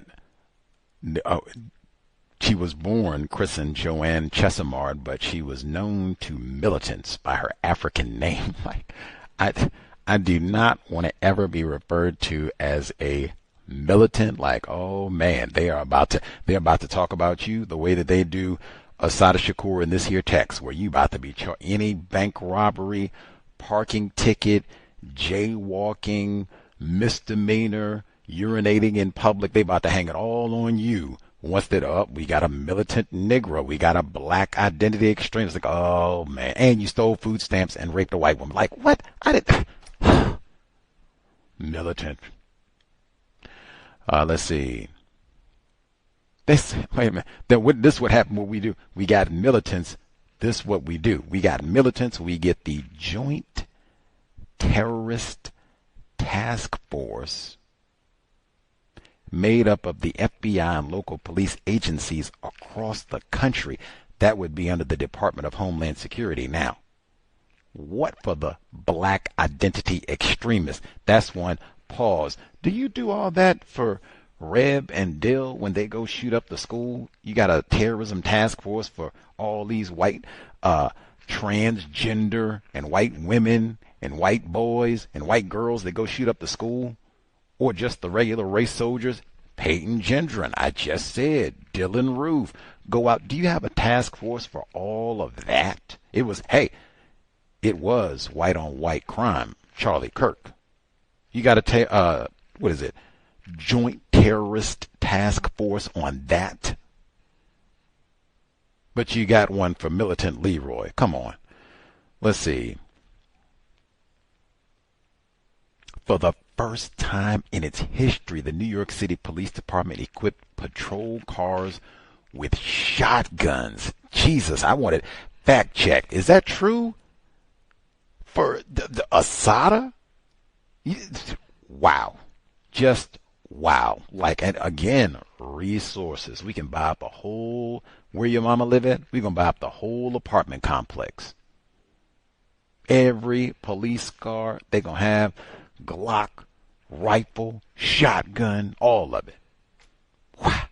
For one black person? What? And then they said special training programs in urban guerrilla warfare. Do what? Became mandatory, and printed instructions were distributed detailing the degree of care to be used when stopping privileged black males. I'm sorry, I messed that up. When stopping suspicious looking black men in vehicles on the street. That's another one. See, now, one, it didn't say suspicious looking black people. It didn't say suspicious looking black people. It didn't say, even though they looking for a black female, even then, it didn't say suspicious looking black people. It said black men. Anyway, that is what domination looks like. We get training, we get new rifles, and just for context, now at the time, white people, I would call all this, if you forgive the metaphor, we are rolling up our sleeves. We fitting to get on these niggers, and they did. You get a book published that we read, The Spook Who Sat by the Door, which is fiction. White people are writing authentic new codes and training manuals. Spook Who Sat by the Door, which is lauded, but it's fiction. In fact, white people use that as their training manual at the CIA, unless I've been misinformed. But we did read that book. After Assata. Let's see. They blame you for anything that happens in the known universe. You did it. Got that.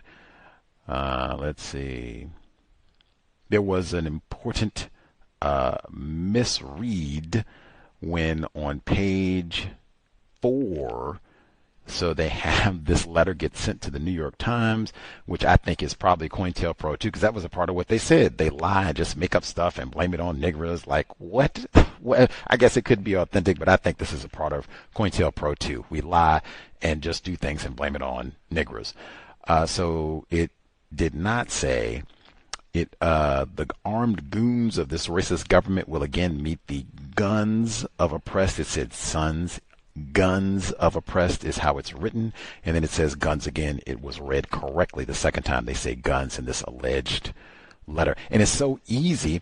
They even dramatized this in the more recent film Judas, Moses and the Judas Factor, the more recent film about Fred Hampton. Fictional, but they fictionalize white people in the FBI, COINTELPRO, sitting around and faking letters that we're going to say a black person wrote this, and we'll send it to another black person, or we'll send it to the New York Times or whatever. But that they actually showed that movie just came out, I think, within the last 2-3 years. Not even that good. That's why we're reading this book. Not talking about that movie, but I mean, they got one thing correct, at least. Let's see. It's the absurdity of this at this time period to think that a black female who's wanted, they got her picture up everywhere in every post office, every bank, television, all the rest of it. You don't even have travel the way that you do now to think that this black female could get all over the continent and do all these like, get out of here. Come on.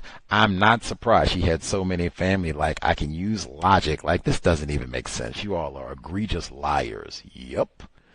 Let's see.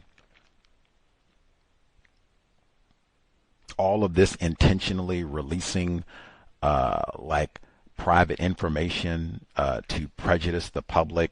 Standard operating procedure. They do a lot of these things right now, some 50 years later, more than that at this point. Let's see.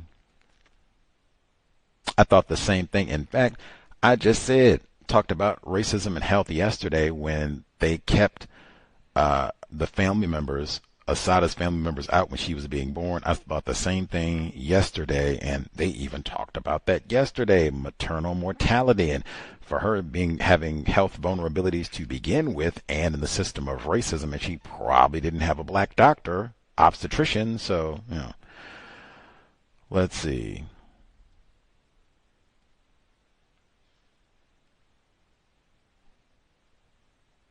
They were in a Brooklyn tavern. Come on. Oh, yeah, that's the one with the heavyweight fight. George Foreman, they were down in Jamaica. The great Joe Frey. Both of them have passed on now, brain damage and all the rest of it. Let's see.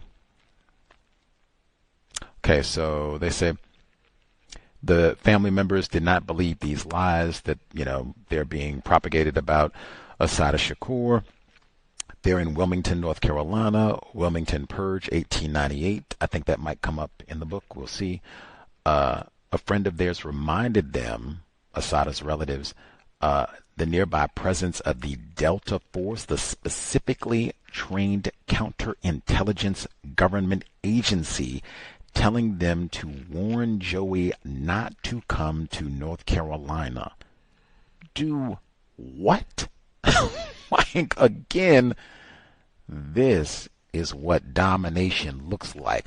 Now, I don't know if they say, from what we've heard, Assata seems like she's pretty smart, right? Even as a child. Folks have said that. I would hope she remembers Delta Force is right around the corner from your folks. So you are not going back to North Carolina. Man.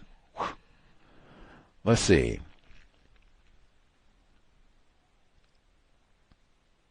Oh, and man, talk about how they go after everybody you even connected to. They said previously known to her friends, talking about Assata's mother, known to her friends and colleagues as a conventional elementary school teacher in the New York City public school system, a tournament bridge player, and a friendly, if occasional, party giver. We all like to cut a little rug. She was now considered the mother of a cop killer and a bank robber. Her friends were questioned. How about they might have bought some of the apartments out where they lived too? Cameras. Tap the phone. Dr. O'Reilly told us all black people are suspect.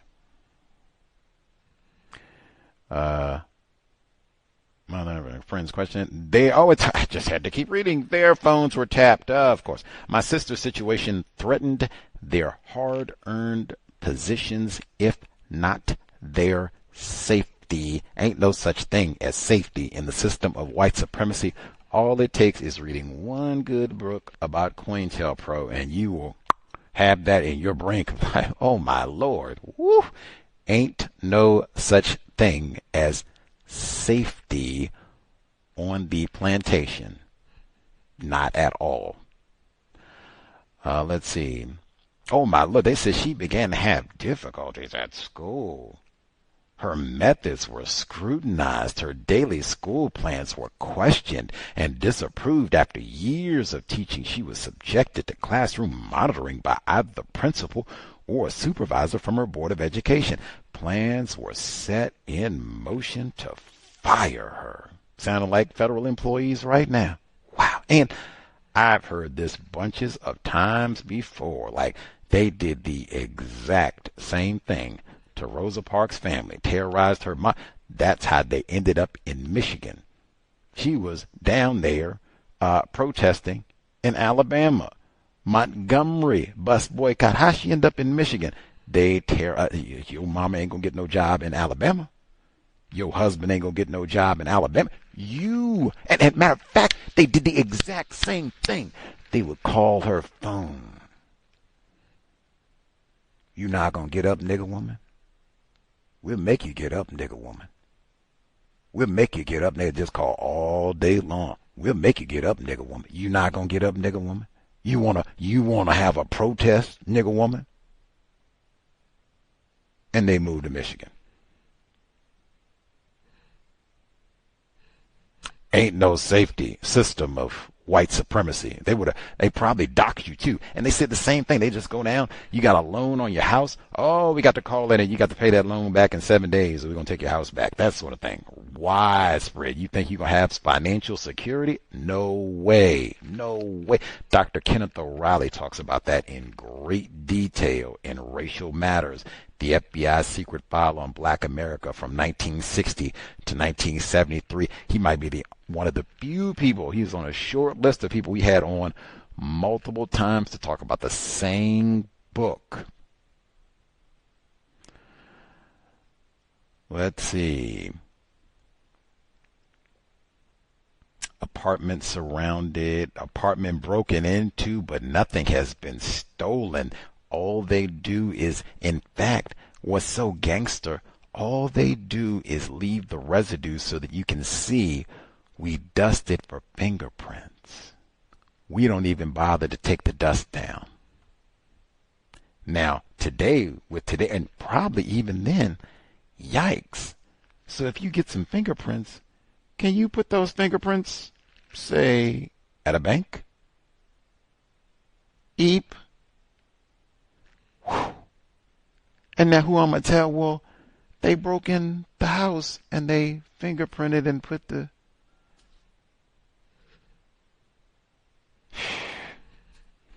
Oh, wait a minute. I didn't finish.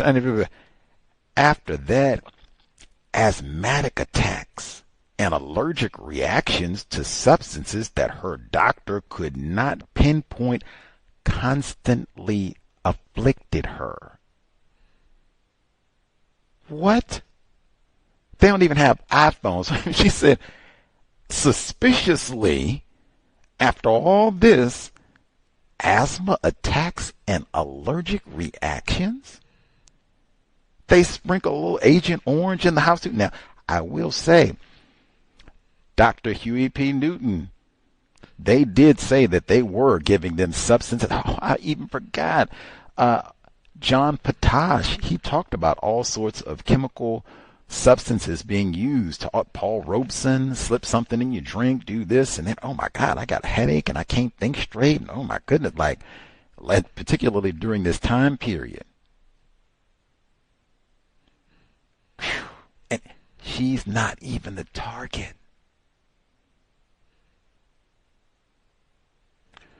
Let's see.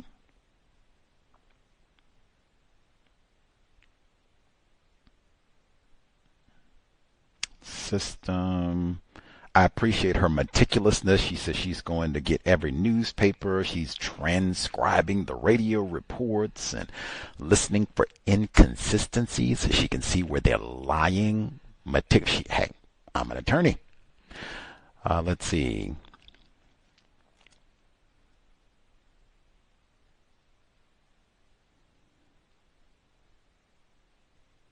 The cooperation between the FBI, federal government, and local governments.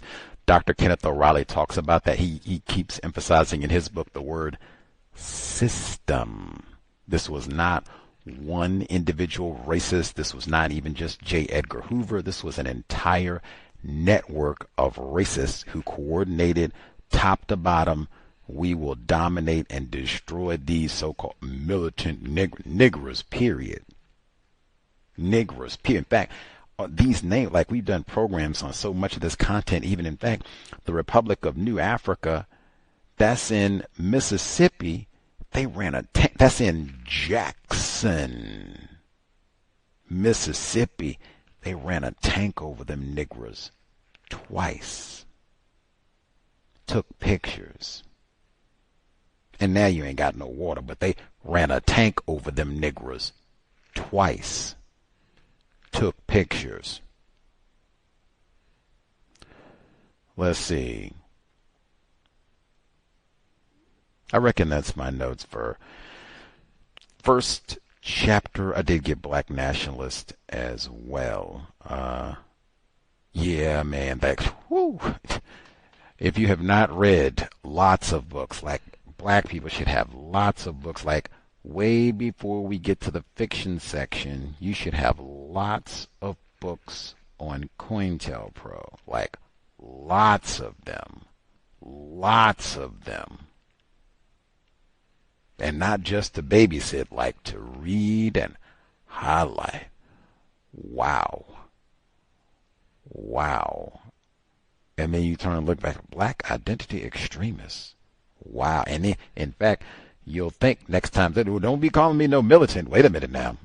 I'm not a militant. Name is Gus. Thank you. Any other folks have commentary they want to make sure they get in before we get to audio segment 2?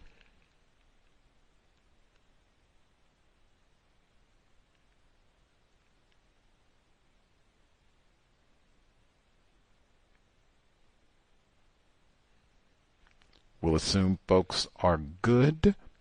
If you have additional thoughts, write them down. We should have lots of time to discuss. We are picking up Chapter 2. Evelyn Williams, aunt of Assata Shakur, Inadmissible Evidence. Katherine Massey Book Club, Context of White Supremacy. Chapter 2. My parents were both born in the first year of the 20th century in Wilmington, North Carolina, on the Atlantic coast. Wilmington was divided in several ways. Post-Civil War segregation had separated whites from blacks, and post-Civil War slave class structures had separated plantation blacks who relocated to the city from black country folk who lived near the ocean in a section called Sea Breeze. My mother's father, Robert Bruce Freeman, had escaped from the Cherokee Indian Reservation in North Carolina, fled to Sea Breeze, and with financial backing from unknown but suspect sources, purchased large tracts of farm, forest, and beach property. He died shortly after my mother's birth, leaving 11 children, 6 boys from his first wife and 2 boys and 3 girls from his second wife, who died when my mother was 9. There was a wide age difference between the first and second set of children, and with one exception. The older ones were notorious for their clannishness, hard drinking, and economic independence derived from fishing, farming, and operating illegal moonshine stills.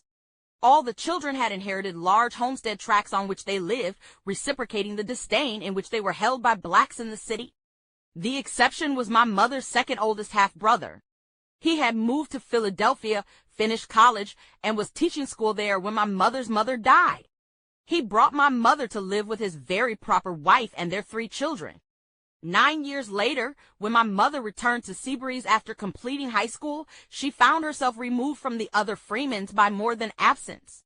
She resented their undisciplined W and the stigma of being a Freeman that the city people attached to her. To white people, however, the Freemans were entrepreneurs and huge landholders from whom they purchased granite, clay, timber, and valuable beach property. My father was born and raised in the city. He was a sophisticated, brown-skinned, tall, and flamboyantly handsome. His father had achieved social position in the community by virtue of his status as chauffeur for a wealthy former slave-owning family, the Sprunts. I remember Papa Link as a straight-backed, quiet man who reflected all of the dignified and gentlemanly qualities considered typical of the perfect house servant. Atypical was that his dignity and his respect for his own family came first in his life. Unlike many others, he never shed his respectable behavior when he came home from work. His deep voice and available laugh always reassured me during our summer trip south, whether I had fallen off the front porch swing or just wanted to be hugged. My grandmother, Mama Jessie, who had given birth to 13 children, was a tall, vibrant, strong-minded, determined woman who demanded and received a larger house from the Sprunts when the size of her family grew. It was the house in which my father was born, and it became the center of social activities, primarily because my grandmother was relentless in her aspiration that her children live on the same social level with the same advantages as the black professionals who lived in Wilmington. She indulged all of her children and spent every penny my grandfather earned to realize her ambitions for them. In the same way that she refused to permit the Sprunt family to extend their influence over her family, she refused to submit to segregation and, rather than ride in the backs of buses, walk downtown to shop or pay bills. She was a fierce and marvelous person. Both my grandparents welcomed my mother into the family. My father's sisters and brothers, however, whose only claim to superiority was the fragile and illusory world with which my grandmother had surrounded them, never accepted her as their equal. My parents were as opposite in appearance as they were in personality. My mother's temper, combined with the color of her hair, which had earned her the nickname Red as a child, flashed without warning, searing all objects before it, and remained undiminished throughout her life.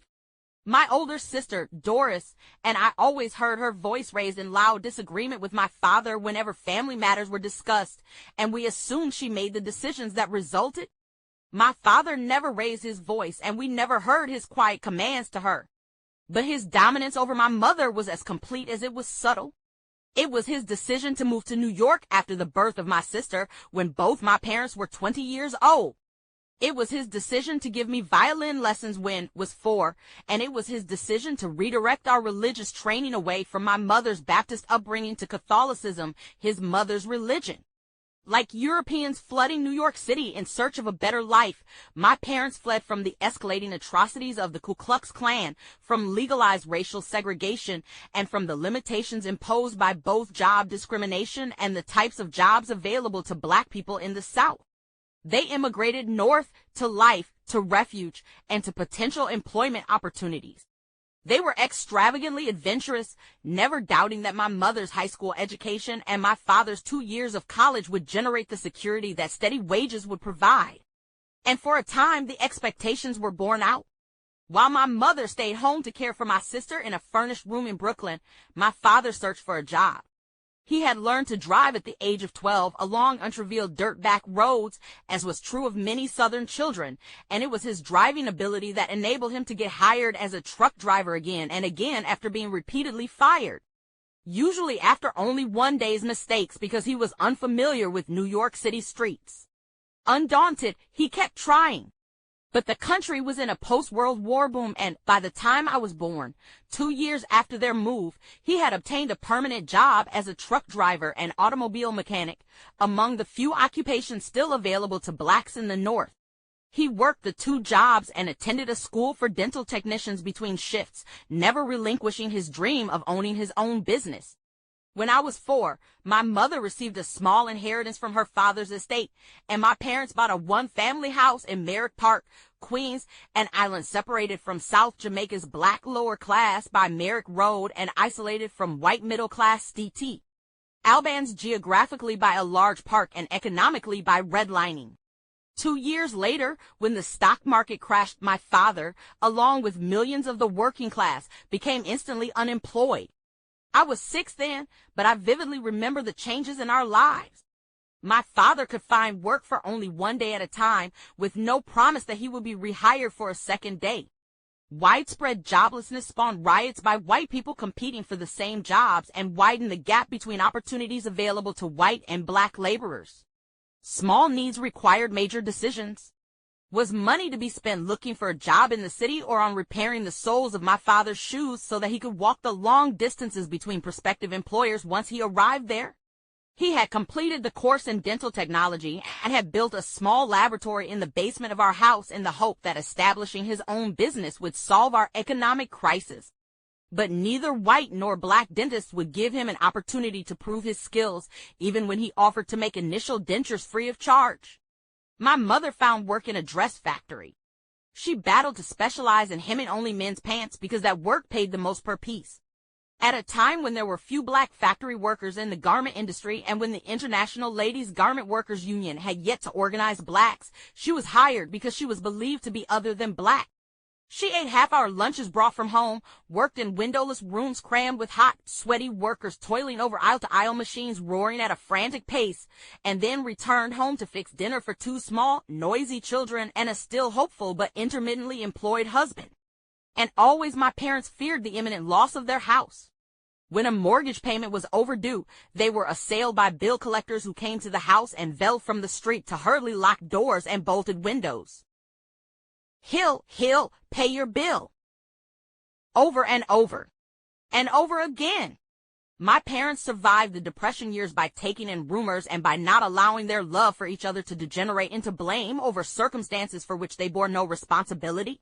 Cheap food could be found, such as 2-day-old bread sold in special locations established by the large bread companies. Fish peddlers hawked bargains on Wednesdays and Fridays, and on weekends my mother baked cornbread and rolls and cake.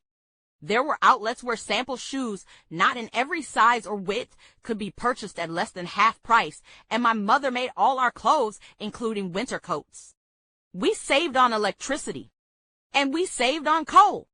Money was spent for nothing that was not absolutely essential to survival, and it helped that neither of my parents smoked or drank.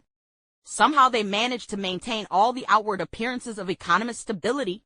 My father painted the window frames of our brick and stucco house every year, clipped the front hedges, mowed the lawn, and made all household repairs himself. My mother, a compulsive cleaner, waxed the large living and dining room hardwood floors once a month. My parents adhered to each other tightly, almost desperately, rarely spending time alone and always sharing social activities. The one exception was my mother's neighborhood bridge club that met every other week. I was aware of my father's deep resentment of my mother's outside interest when he sarcastically appraised her bridge partners, but he was wise enough not to openly express his displeasure. Unfazed, my mother continued playing bridge, her one passion which she taught my sister and me when we were very young, to keep her in practice between games until late in her life when she was no longer able to concentrate. Outside of having the Baptist minister to dinner once a month, my parents' diversions were confined to the Sundays we spent at Jones Beach on Long Island, where the parking was free and we didn't need much gas to travel in the Tin Lizzie, purchased when the family still had money. We would spend an entire day arriving at 7 and not leaving until after the traffic congestion subsided in the evening. My mother taught us to swim, and my sister and I played ping pong, handball, and shuffleboard on the free courts. And we played bridge after eating the fried chicken, rolls, potato salad, and chocolate layer cake that my mother had prepared, while my father spent the day sitting under the umbrella reading the Sunday papers, never going near the water because he said it was too cold. Except for the successful musicians and other professionals who had moved to Merrick Park at the same time we had, our poverty was the same as everyone else's.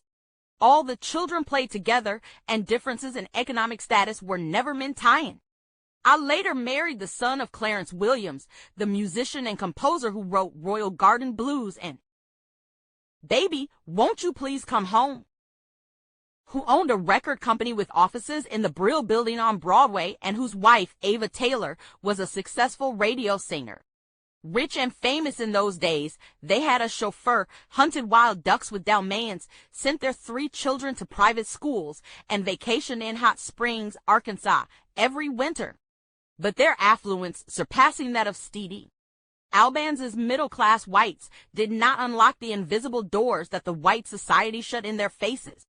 While I lived in a relatively insulated community, my parents did not permit my sister and me the luxury of being oblivious to the world surrounding us. There was no television, but after dinner we sat in the living room listening to the radio, discussing the reports about the black shirts who were organized to deprive black workers of jobs. The Ku Klux Klan, who, together with policemen, destroyed vans containing the furniture of black families trying to move into the Sojourner Truth homes in Detroit. The federally built houses for those working in defense factories. The mass lynchings of black people that white people called race riots. The uprising in Harlem sparked when a white policeman brutalized a black woman during an unjustified arrest. The Cranberry, New Jersey, case in which a gang of handkerchief-masked white men, believed to be government officials, invaded a camp of black migrant workers in the middle of the night, pistol-whipped them, threatened them with genital mutilation and rape, poured white enamel paint over them, and chased them in a southern direction, back to where they came from. My parents told us about segregated black soldiers who were conscripted to fight a war for freedom in Europe. And I will never forget my mother's face as she described the sudden appearance of white-hooded men emerging ghoulishly and threateningly at night from the trees surrounding her family's farmhouse in Seabreeze when she was a child. My father read us stories of the slave revolts of Nat Turner, Denmark Vesey, and Toussaint Louverture, and talked about Marcus Garvey's Back to Africa movement, which advocated economic independence under black nationalism. We sat wordless with wonder as he read the miracle of Hannibal's army of elephants crossing the Alps and told us that Hannibal, an African, was the greatest general in the history of the world.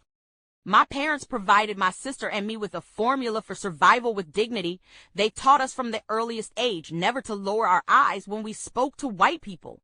And they carefully avoided exposing us to the media-generated stereotypical behavior of black people so negatively portrayed in everything created allegedly to entertain us, the shuffling step and fetch it, the servile mammy roles of Hattie McDaniels, and the sly connivance of Famos and Andy that never quite reached the level of cleverness.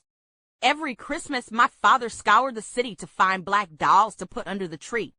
The N-word was never used in our house under any circumstances, either humorously or accusatorially. It was not necessary to know the etymology of the word. It was only necessary to understand that white people use the word nigger to denigrate black people. To this day, when I hear it hurled across streets among young black people, I cringe. My parents taught us to maneuver adroitly along the tiny cracks of opportunity the United States of America reluctantly opened to its black citizens, while at the same time teaching us to expect sudden, unexplained, and undeserved closures. Above all, they tried to help us maintain sanity as we balanced the two polarities of ambition and opportunity, and they were always clear that when we tried, we bore no responsibility for defeat. They did not teach us that we could be president of the United States, nor did they teach us to make the sick adjustment of loving America. From our earliest years, my parents had drilled a special reality into my sister and me, that only by being superior to white people could we approach their success. But embodied in that paradigm was a painful, ultimate reality. Only some occupations guaranteed economic security, no matter how superior we were. So while college after high school was as inevitable as day after night, my parents discouraged us from even dreaming of attaining superiority in the exotic professions with their implicit insecurities and concealed discrimination. It was clear to them that the jobs that had survived the Depression were in civil service, teaching, firefighting, law enforcement. And although only a few black people were employed, in these kinds of jobs, the hope of appointment was at least a realistic one, provided that one could achieve a high enough grade on the required examination. As a result, my parents ignored my talent in art and writing and refused to permit me to attend the High School of Music and Art even after the district school superintendent came to our house and pleaded with them to send me their pretense being the unacceptable distance I would have to travel from Queens. In the early 1940s, my father was able to begin earning more money than the family required, thanks to the efforts of a Philip Randolph, the black president of the Brotherhood of Sleeping Car Porters. In 1941, Randolph threatened a massive march on Washington to protest discrimination in defense industries commissioned to produce war products for the government. Before the march could take place, President Franklin Roosevelt was pressured into signing Executive Order 8802, which established the Fair Employment Practices Commission and abolished discrimination in defense industries and in the federal government. Almost immediately, my father found work at Todd Shipyards in New Jersey, where he crawled into Navy ship boilers and repaired them with an acetylene torch. When the United States entered World War II, he worked as many hours overtime as his body would allow. My mother's income in the factories, now making uniforms for the armed forces, quadrupled. The Depression was over. When the war ended, my father started a successful automobile repair business, hiring 7 people, and my mother stopped working. But their frugal lifestyle didn't change. They saved their money in anticipation of the next depression. As a child, I was taller than any friends my age, male or female. I was so skinny that when my mother made skirts for my sister and me, she had to attach mine to a vest like top to hold them up. My sister's shapely body did not add to my confidence. Wore glasses from age 5 and suffered through various unflattering nicknames like string bean and 4 eyes. I was clumsy and shy, except with the boys in the neighborhood. I played marbles and stickball, hitched my sled and bicycle to the backs of buses, dared them to climb up to the highest branches of the tall trees on our block, and raced them the 3 miles to Alley Pond Park where, if we arrived before 8, we could swim for free. I was the classic example of overcompensatory behavior. I have no doubt, however, that one of the factors that contributed to my early withdrawal into contemplative inspection of the world in which I lived was the fact that I was Black in America. I am always amused as well as outraged when Black people deny that they ever experienced racism as children. Some extend the lie to include their adulthood. But I believe that there has never been a Black person in this country whose pores have not been contaminated with the fumes of hatred to which they have always been exposed. Like the effects of Agent Orange, people's reaction to racism is occasionally dormant, but never absent. It is somehow fashionable today to equate understanding and forgiveness of racism with a civilized condition. I had my share of experiences that show one how Black people are perceived by white people. My first remembered experience took a subtle form. I was about 7 when, one Sunday morning, my mother sent me to the store to buy some Karo syrup and return quickly before the pancakes were done. Asked the white store owner for Karo syrup. He didn't know what I meant. I explained it was syrup to pour over pancakes and it was made by Karo. He didn't know what syrup was, he said, repeating my pronunciation vainly, almost in tears. I kept telling him what I wanted. My mother was waiting, and so was her temper. The merchant finally gave in to his need to make the sale. He said, "Oh, you must mean syrup," emphasizing each syllable. My humiliation at the moment was secondary to my need to get home with it before the pancakes were ready. But I promised that never again would I give a white person a reason to ridicule me for improper pronunciation. I got my father's dictionary, and from that day, throughout my childhood, I practiced pronunciation from it, whispering words over and over in the downstairs bathroom. I didn't call that man's treatment of me racism then, but I learned that a white person's hatred could be so intense that he was capable of venting it on a 7-year-old. Another memorable occasion was when I was in the 6th grade. There was a citywide contest for the best essay about Theodore Roosevelt, and one contestant was to be chosen from each class in the 6th through 8th grades. Those students would recite their essays in front of a school assembly, and a winner would be chosen. When my teacher picked a white girl to represent my class, I protested. When he didn't change his selection, I went to the principal. I didn't tell my parents. I was saving them for backup. But the principal read my essay, listened to me recite it, and directed my teacher to add me to the group of contestants. Mine was the only class with 2 contestants. I won for the school, and my father proudly took me to the citywide ceremony held at the Museum of Natural History. As a child, I had to find my own methods of emotional survival. Initially, I employed infantile and demeaning devices. White people's skin was blue lime paste. Their thin lips were undenied slash holes in a flat white wall. They were not interesting looking and definitely not sexy. Watched them on trains and buses on my way to school, and I realized that they were not like the fake images I saw in movie magazines or motion pictures. As a matter of fact, they were decidedly unattractive. Having fortified myself with this analysis rather early in life, and having always been smarter and more accomplished than most of the whites I knew, I easily dismissed the myth of their natural superiority. I was a superachiever no matter what I did. At ages 12 and 13, began working during the summers, I was the New York City playground tennis champion. Was valedictorian at PS 116, a member of the Academic Achievement Society at Jamaica High School, in the top 1% on the first SAT given for admittance to Brooklyn College. And I was readily accepted into the master's degree program in psychology at the New School for Social Research. While my parents successfully deflected my chosen career goals, my interest in the arts continued, and I fully participated in the cultural diversity of New York City during my college years, the most carefree period of my life. It was the time when I rummaged through basement and second-story used bookstores for out-of-print treasures like the slim, navy blue, leather-bound edition of Aristotle's Poetics and inexpensive Caruso records. It was the time when we of the intelligentsia met in the sunken garden on the campus of Brooklyn College and debated Sartre's existentialism and Marx's evolutionary development from Kierkegaard. When I sat on the stone steps of the great outdoor scenic Guggenheim Amphitheater and listened to La Boheme and other operas sounding across the sky. When I purchased season tickets for the Philharmonic Symphony at Town Hall with summer and after-school earnings. When I frequented the jazz clubs on 52nd Street where, for the price of admission, I could listen to the genius of improvisational technique while standing at the bar drinking a club soda. When I leaned my chin over the felt-covered platform at the Columbus Circle dance repertory and watched a barefoot Pearl Primus perform authentic African dances. When I studied with Elaine Locke, the great African-American philosopher at the New School for Social Research.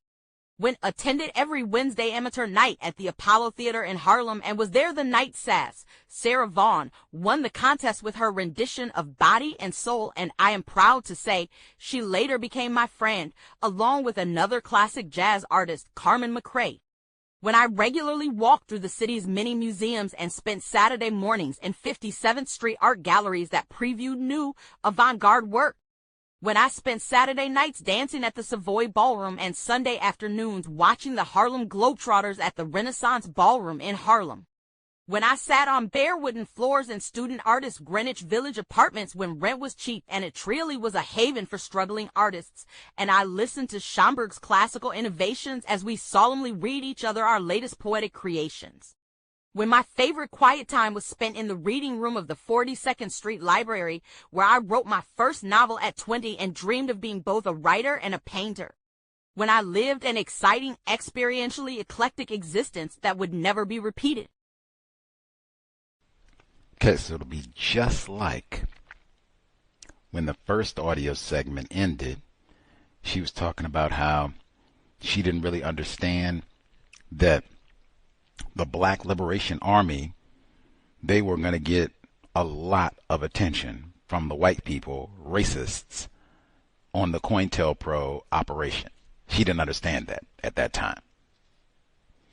This time, she ends talking about all the cool things that they did in New York, sounding reminiscent of Dr. Maya Angelou. I did say, hey, this is our fourth bio of the year, sounding a little similar. Got their Negro jazz artists, right? Billie Holiday and Sarah Vaughan and all that. But Evelyn Williams tells us she was watching the Harlem Globetrotters.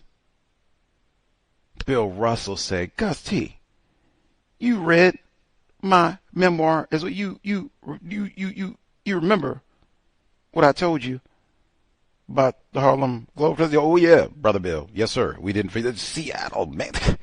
You think I'm going to forget Abe Saperstein? You think... Sweet Georgia Brown.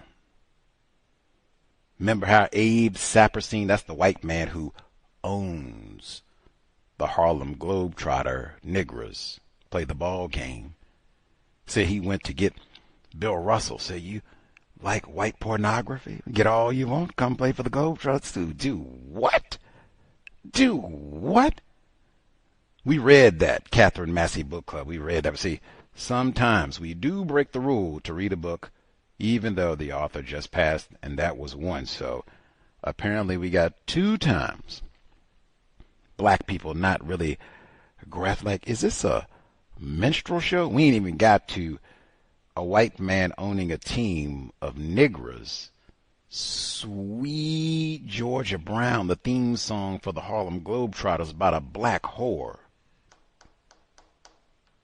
Homoeroticism, human consumption, delectable Negro. I should have said it the first time around because they were talking about starving black people, but either or. Read that one too. Book club. The book club. Reading. More important than watching. She said she went to the library and read, wrote her novel and everything. Read about the Harlem Globetrotters, Abe Saperstein, white supremacy, racism, and plenty of it. Katherine Massey Book Club. The number again, 720-716-7300. The code 564943 pound. Press star 61 if you would like to participate. We have folks, you've kept up, paid attention week one. If you have commentary to share, don't wait till the last moment. Press star 61. Go ahead, get your hand up so we can hear your observations on the text. All the other folks who dialed in, if you have thoughts on the second chapter, what did we learn? Evelyn Williams, Inadmissible Evidence.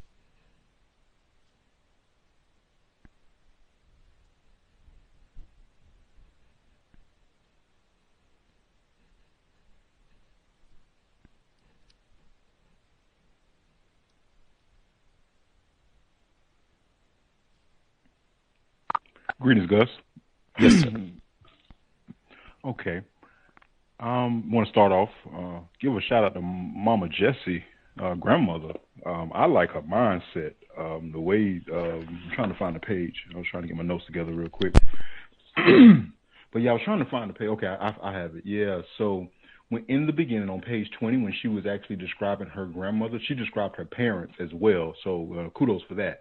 And I really, was digging what she was saying on that. But what really stood out to me was that middle passage, that middle paragraph where she was talking about her grandmother, who had given birth to 13 children, which, I'm not going off that, but how she felt about the larger house from the Sprunts and how she just had such a firm stance. She had a little cold. Once again, I'm just impressed by dealing with racism, white supremacy, and still having a code about yourself. So when I see stuff like that, it really stands out to me. So I felt as though some of the things that she was trying to instill in her grandchildren, the things that she was trying to instill in her children, it pivotal. Like it's strong. It's strong. I wanted to say a little bit more, but on that, but I'll go to some of the other notes I have. Observing your environment, your current reality. I wrote that down. Learning them young. There was something in here that really stood out to me on that. I'm trying to find that. Here we go.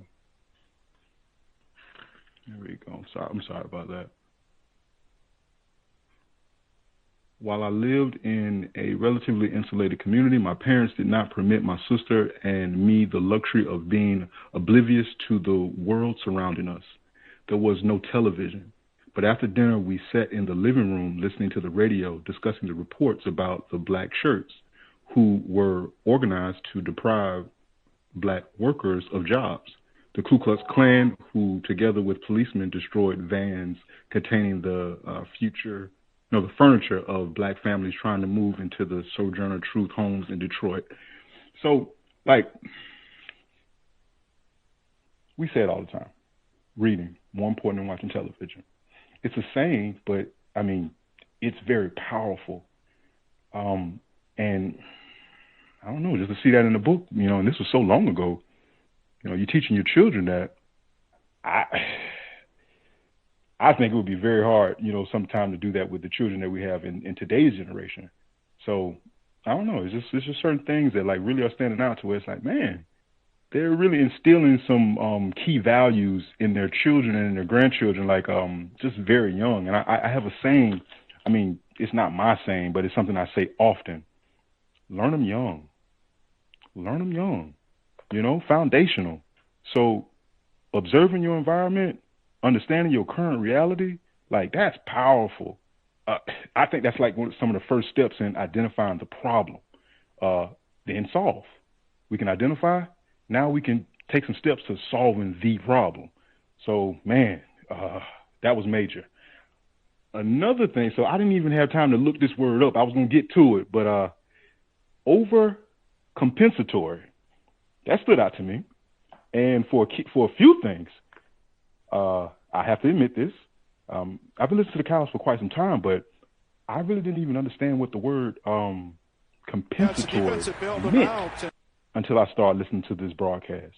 And then also listening to Fuller, Mr. Fuller, over the years, and, you know, what compensatory really means. So over compensatory stood out to me. So I definitely want to look that up.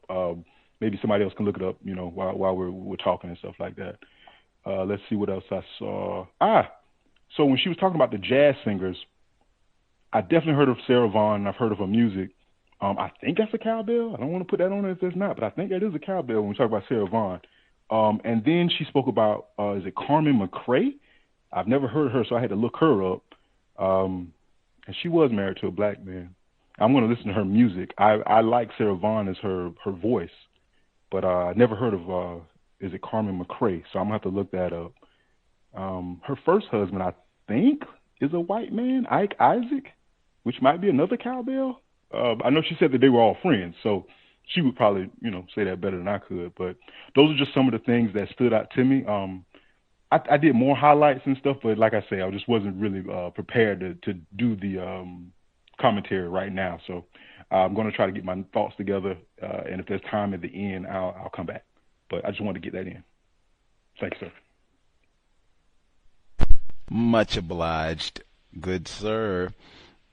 It's been said previously, but just to repeat, still learning, compensatory, Mr. Fuller, the simplest definition, although I suspect that one is in the Word Guide. I don't have it in my hands at this moment, but the simplest, making up for what is missing. The big void is justice with a capital J, but making up for what is missing. Overcompensating that we heard in the text, because it sounds like Miss Williams, she was overcompensating for the lack of justice as well. That's all of us. But overcompensating, taking of excessive measures in attempting to correct or make amends for an error, weakness, or problem. Let's see. Other folks who dialed in, if you all have commentary, observations to share, Chapter 2, proceed.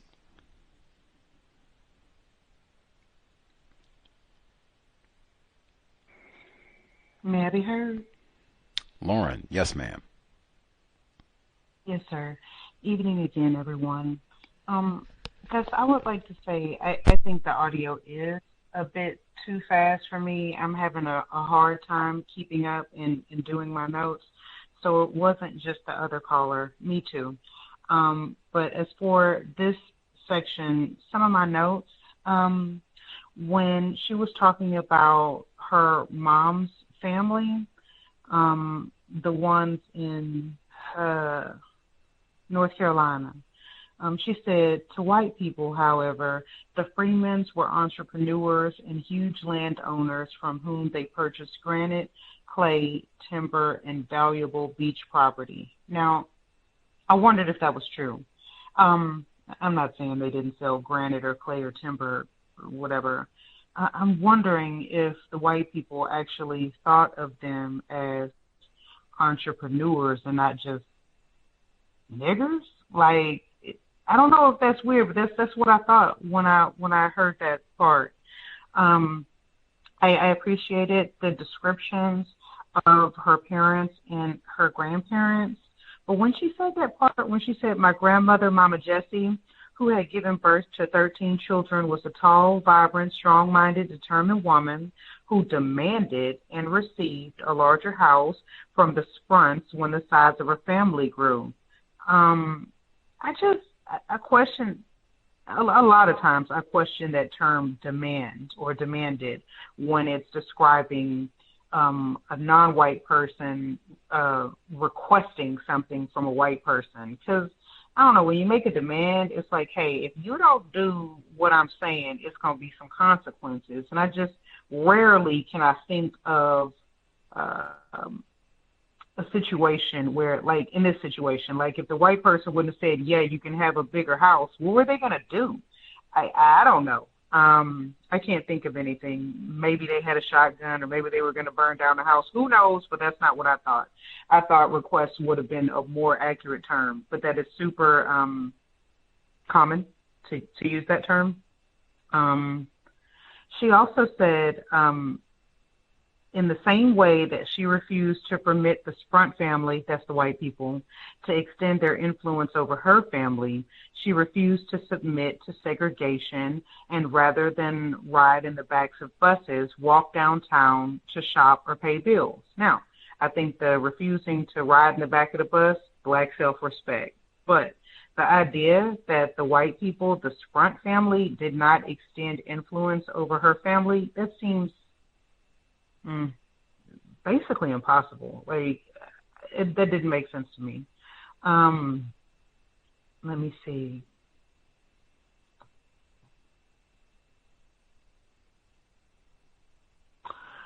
My parents provided my sister and me with a formula for survival with dignity. They taught us from the earliest age that to never lower our eyes when we spoke to white people. And for some reason, that made me think of my mom. When I was younger, she told me that I didn't need to call older people sir and ma'am when I talked to them. She told me yes and no is sufficient, not yeah and no, but yes and no. And maybe that sounds weird. I don't think she was teaching me to be discourteous. I think she didn't want me to be servile, if that makes sense. But that's what that made me think of. President Franklin Roosevelt pressured into signing Executive Order 8802, and it was the Fair Employment Practices Commission.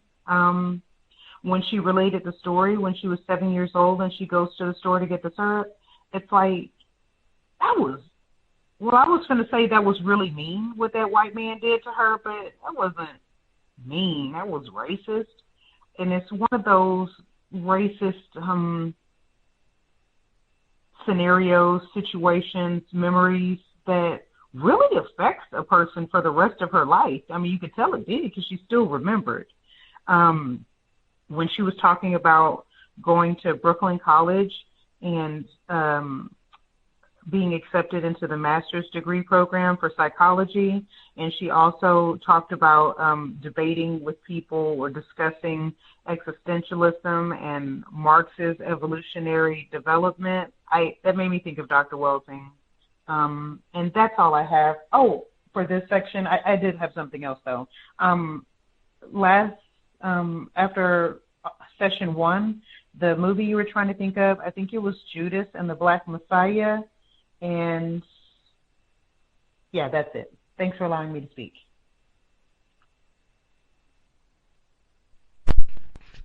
Much obliged, Lauren. Yes, Judas and the Black Messiah, fictional film about the late Fred Hampton and COINTELPRO. But that's mostly about the Negro traders. That's why it's called Judas. But yes, they do have good COINTELPRO scene. White people pretending to be black people and snickering about it. Practicing racism. Racist joke, really. Let's see. Yes, I did not think they were in position to make demands of white people, nor are we in position to make demands today, 2025.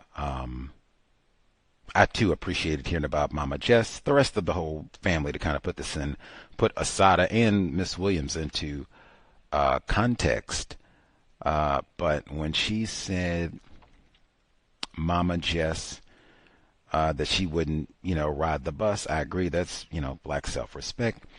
And she didn't, take nothing from white people, and she wouldn't let the Sprunts, racists, extend influence into her family, and she refused to submit to segregation. Now that's when Lauren, already gave it to us. Brilliant. That's what I said at the beginning. Wait a minute. It reminded me, this is in Wilmington. I know we better hear something about the 1898 purge, because in fact, I had to go all the way back to the beginning when she says, my parents were both born in the first year of the 20th century in Wilmington, North Carolina, on the Atlantic coast. If I got it, the first year of the 20th century. Now, for some people, they say the 20th century technically doesn't begin until 1901. But for others, they say, hey, it's 1900. So it would depend on, how technical are we being. 1900, 1901, either or. The purge in Wilmington was 1898. So at most, her parents were born 3 years after white people killed a lot of niggers and made them move. That has an enormous impact on why Wilmington looks the way it does today, where people live geographically, all of that. That is staggering. Maybe it's going to come up later. It's been a while since I've read it, but dang, if we're going to do the history of women, I think I may have read another black book, a black person born in Wilmington, and they're talking about growing up in Wilmington around the same time period, and I think the same thing happened. Nothing on the 1898 purge. Nothing. Is that 3 times? Who is more informed about white supremacy, racism? That's in the C.O.W.S archives repeatedly. 1898 purge in Wilmington. Much obliged. More, but that's for kind of like, really? You don't submit to racism in Wilmington? They might have another purge and run out all the black people again. Any hoodles. Let's see. Other folks who dialed in, if you have commentary to share.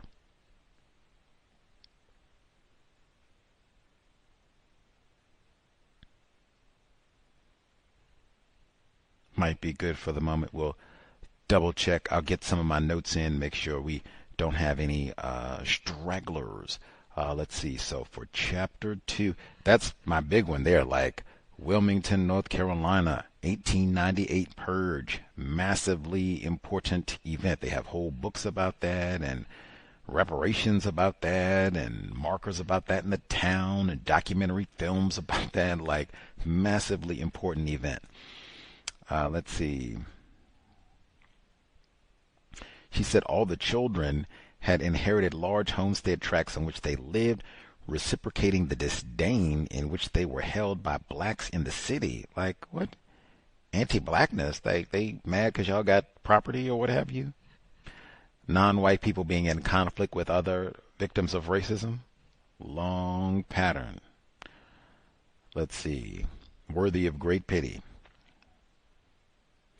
I thought it was interesting when she talked about her dad, and she had so many constructive things to say about her dad, but the initial description where she says, my father was born and raised in the city. He was a sophisticated, brown-skinned, tall, flamboyantly handsome. His father had achieved social position in the community by virtue of his status as a chauffeur for a wealthy former slave-owning family, the Sprunts. I remember Papa Link as a straight-backed, quiet man who reflected all the dignified and gentlemanly qualities considered typical of the perfect house servant. Atypical was that his dignity and respect for his own family came first in his life. Now, I appreciate that part, but just that first part, like, gentlemanly qualities considered typical of the perfect house servant. Like, wow, that's so like, woo. I mean, dang. That's just really descriptive. Certainly it sounds like she has a lot of affection. And I mean, he's a victim of racism, but that, like, wow, that is a really fine description, just explicit about the behavior that she's observing and how this person has been conditioned by racists. That's how we end the program. My conditioning has been conditioned. Let's see. He never shared his, and she put it in quotes, respectable behavior. Like, woo, how was that conditioned? Like, how did white people achieve that? I mean, that is, whew, when we shape behavior and thinking, it's molded for life. Wow, how did they do this? Amazing. Let's see.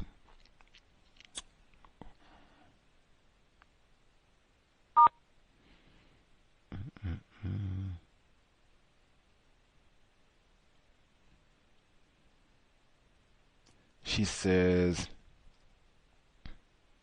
so her parents fled the escalating atrocities from the Ku Klux Klan, from legalized racial segregation, and from the limitations imposed by both job discrimination and the types of jobs available to black people in the South. All of those are problems in New York State, including the Klan. We've done whole programs about Klan activity in New York State. And then the rest of it, like, they got reports about black people experiencing racism in New York City, like, right now, 100 years later. So, nowhere to run. Dad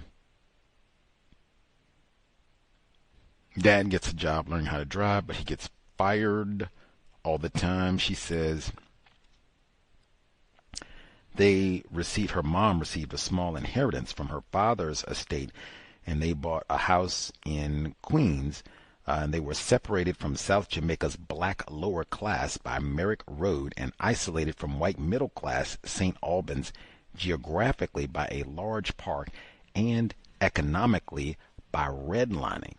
And even just continuing, says, 2 years later, when the stock market crashed, my father, along with millions of the working class, became instantly unemployed.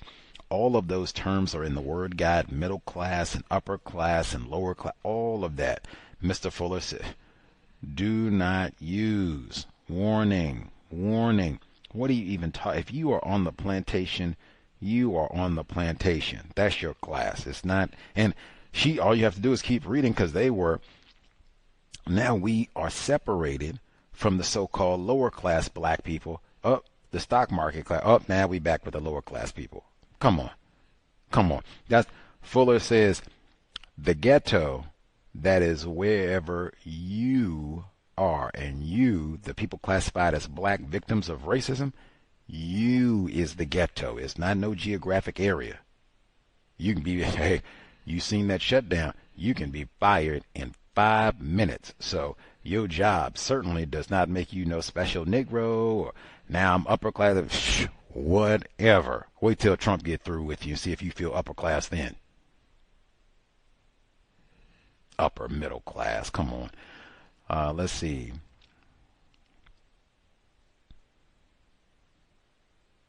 Surprising that her dad even finished the dental training, because they don't really allow black doctors, dentists, and the like.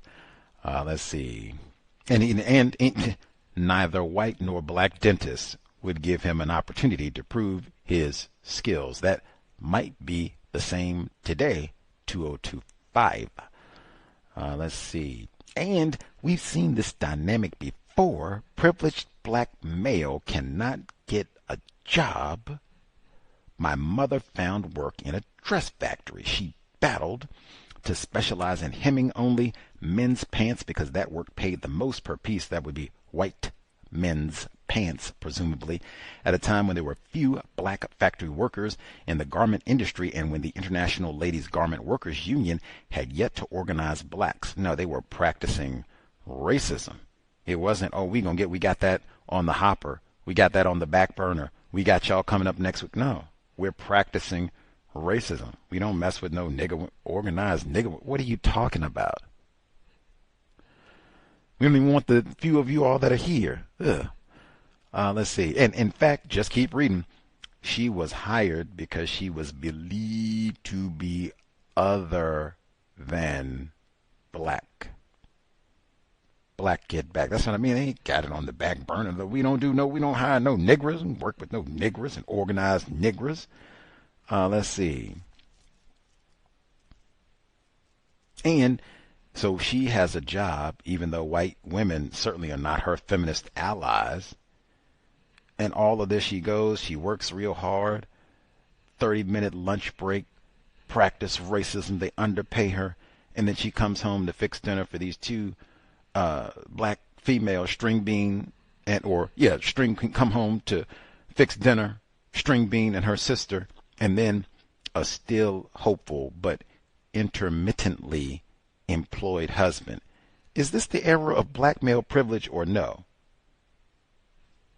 That sound like a privileged black male to you? What does that mean? Intermittently employed. Every other Tuesday he gets a paycheck? That's your privileged black male? Whatever. Let's see.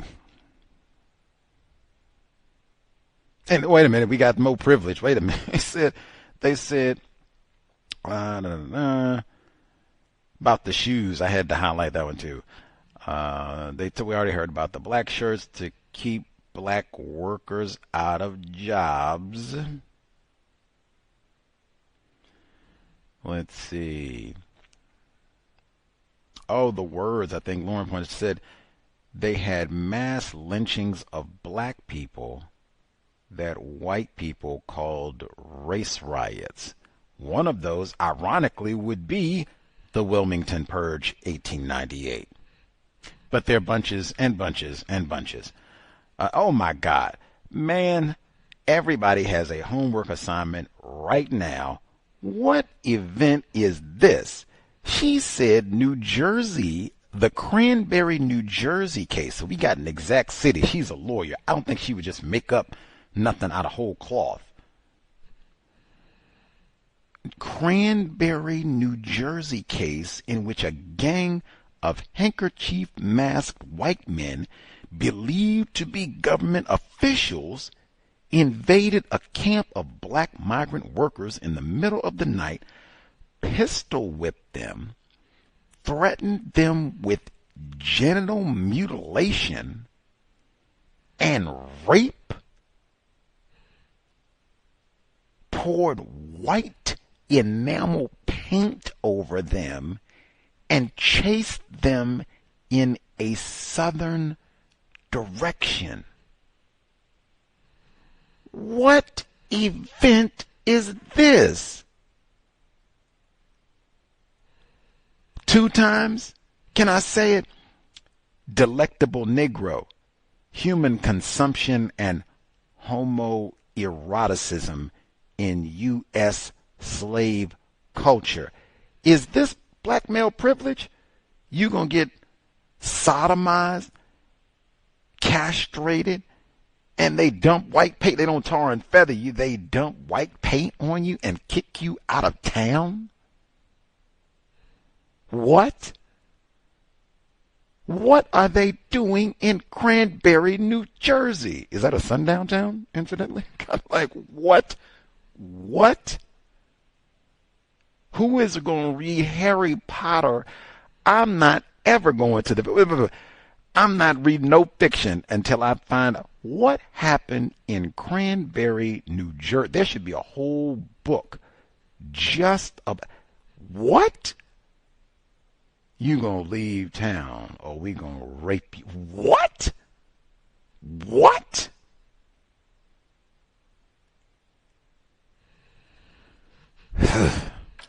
What is going on in Cranberry? Let's see. We got all that. We heard black nationalism again, and they didn't even explain it. I really didn't care. Look, get back to Cranberry, New Jersey. Like, what? Like, what? Who? Did they do oral history with any of the black dudes who survived? And really, you know, white people take pictures. This would be one. Do white people have pictures of this in the attic? You didn't strip these black dudes nude and dumped white paint on them? Threatened to cut off their genitals and rape them? What? What? Who do... Oh, yes, I know who did it. Yes. Wow, it's hard to recover from that one. Woo. Let's see. She says, from my earliest years, my parents had drilled a special reality into my sister and me that only being superior to white people could we approach their success. Now that one, like, I don't know what she means by that. She had to break that down. But embodied in that paradigm was a painful ultimate reality. Only some occupations guaranteed economic security, no matter how superior we were. Now, see, you can't be lying. You can't be lying. If you're going to tell me about Cranberry, New Jersey, I know all I need to know about Negro stability, Negro employment. Man, what? Don't you come back and tell me nothing about I don't submit to racism and white people don't boss me around. What? Well, the next time they come around here talking about we about to cut off your genitals, you ain't taking my genitals. You must be talking to Leroy. Oh, no. And I ain't getting no white paint on me neither. I don't know who you think you sodomizing. Well, get your act together. You don't treat Leroy. You make sure you get out front. I make demands.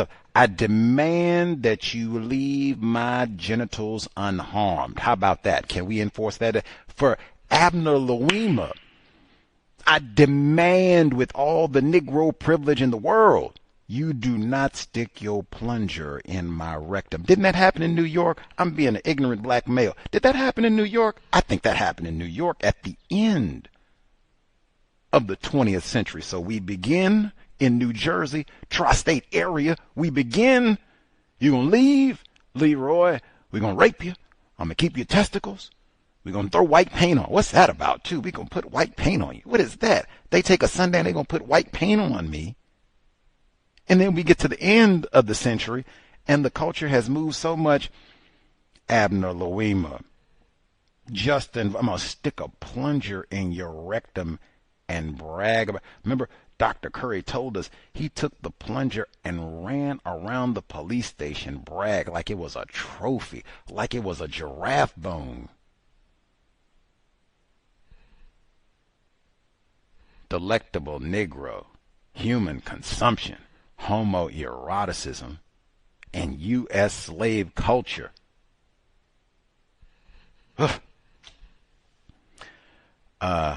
Wouldn't it be disgraceful if we hadn't read that book in the book club already? Disgraceful. Let's see.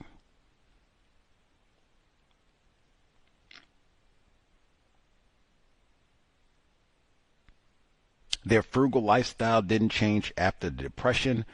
Dad got a job. Negro male privilege. Got so much privilege that his black wife got to stay at home, be a stay-at-home mom. How about that? That's privileged black male for you. But they remained frugal. We need to do the same thing. Government shutdown in tomorrow. Saving our nickel because they might do it again. You know they're going to do it again, in fact. So let's see. That's another form of code right there, financial code. We are always frugal. Save, save, save, save, save, because white people like to get funny with the money all the time. Let's see. And she said she believed she withdrew to do a lot of thinking and introspection because she was black in America, meaning because of the system of white supremacy. That's what I said about that overcompensation. I was telling before, compensating for the lack of justice, and instead of justice we have the theater and the museums, which I did appreciate, and the Savoy Ballroom and the Harlem Globetrotters, and what sounded a lot like Saturday night. I'm black and I'm dangerous. I'm gonna get me some Mad Dog 2020 and I'm gonna have me some fun tonight. It sounded very similar to what we heard from Dr. Maya Angelou at the beginning of the year in two biographies that also centered on New York and racism. In fact, some of the same people. Malcolm X hopped through that book once or twice as well. Same time period, even kind of we're going to catch up and be massive overlap eventually. Any hoodles, any folks' commentary they need to get in before we wrap up for today?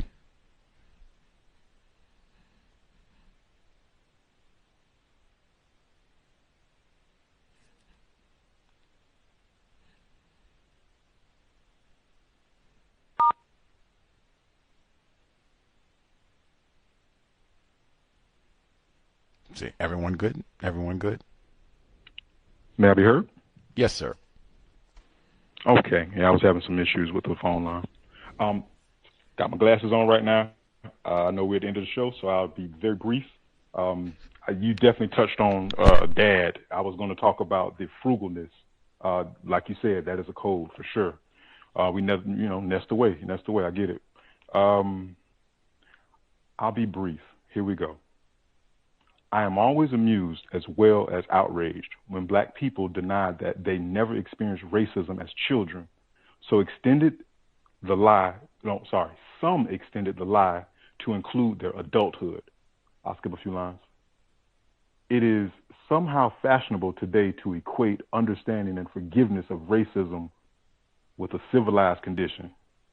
That word civilized always triggered me, but I'm not going to go into that. I just want to get that out. That was very interesting to me, interesting passage. Here's something else. Now, I don't agree with this part. Well, I'm not going to say I don't agree with it. It's just like I don't like that a child has to do this, but it does show some type of intelligence that she did this, in my opinion. So here we go. As a child, I had to find my own methods of emotional survival. So that's the part that was kind of like, ugh, it's tough, but yeah, I get it. You got to do what you got to do. Initially, I employed infantile and demeaning devices. White people's skin was blue-lined paste. Their thin lips were, page turner, undefined slash holes in a flat white wall. They were not interesting looking and definitely not sexy. I watched them on trains and buses on my way to school, and I realized that they were not like the fake images I saw in the movie magazines or motion pictures. As a matter of fact, they were decidedly unattractive. As a matter of fact, they were decidedly unattractive. Like, she made a decision. She concluded. Like, we talk about that sometimes where we often don't conclude on things. Yeah, it's her opinion, but, it stood out to me. Having fortified myself with this analysis rather early in life, and having always been smarter and more accomplished than most of the whites I knew, I easily dismissed the myth of their natural superiority. I just want to get that in. I'll leave it there. Thanks for letting me share. For sure. That reminded me, do you want to talk about code? Man, that's one. Fuller codified for decades. He put it in the book and put his chest out and extra bass in his voice, as much as a pitiful victim can muster, say, the most attractive people in the known universe are white. Long as the system of white supremacy exists, that is still true. Most familiar mystery. Anyhoodles, we will resume next Friday, 8 p.m. Eastern, 5 p.m. Pacific. Evelyn Williams Inadmissible Evidence. We'll be here Saturday. Compensatory call-in, catch up on news from past week or so. Might even have some more tidbits, because they continue to talk about Assata. I think some other people have gotten in trouble, educators, instructors, for, making some sort of memorial or comment about it and say, what, you celebrating the same thing they said, but you celebrating a cop killer? Oh my God, you ought to be ashamed, especially if you're like in the New Jersey area. Ooh-wee. Better watch it. You in Cranberry, New Jersey. You want to keep your genitals. Keep quiet about Assata. Probably Evelyn Williams too. Shh. That's the homework assignment. What are they talking about in Cranberry, New Jersey? Let's all see. We devote at least 5 minutes. What is that? Are there books? Any constructive material? Do they have an oral history? Did they talk to any of the black brothers who almost lost their genitals, almost got sodomized, got paint dumped on them? As much as we can about the Cranberry, New Jersey incident. Reading, more important than watching television. Non-fiction. We were going to read a fiction book. Tell me that now. Now, what fiction book would I come to you and say, no, we ain't going to read about that. We're going to read. Come on. Sobriety would be best. way better under control. And she said, in fact, she said, hey, we ain't have no money. We niggerized. They come take your genitals. They sodomized. She said, one thing that helped us get through this, hey, parents didn't drink. It wasn't no Mad Dog 2020. We ain't gonna do no Mogan David. We not Saturday night. I'm black and I'm black and I'm a teetotaler. She said that's a part of how we got to being frugal. I ain't gonna go spend my last nickel on Jack Daniels. Facts. It has been time. Creator, remind us to stop saying. You have to see if it comes up in the book. Stop saying not all white people are racist. Remind us to stop name-calling people classified as black. Remind us to stop wasting non-white people's time and energy, especially our own. Help us maximize our time and energy to replace white supremacy with justice. Assata Shakur. Excellent illustration, Mumia Abu-Jamal. Excellent illustration. We read live from Death Row in the book club as well. It has been time. Replace white supremacy with justice immediately. Cow signing out. Thanks all for tuning in. Nigga, you so brainwashed. I'm a victim, brother. Problem. You're a victim. I'm a victim of 400 years of conditioning. Shut up. The man has programmed my conditioning. Even my conditioning has been conditioned.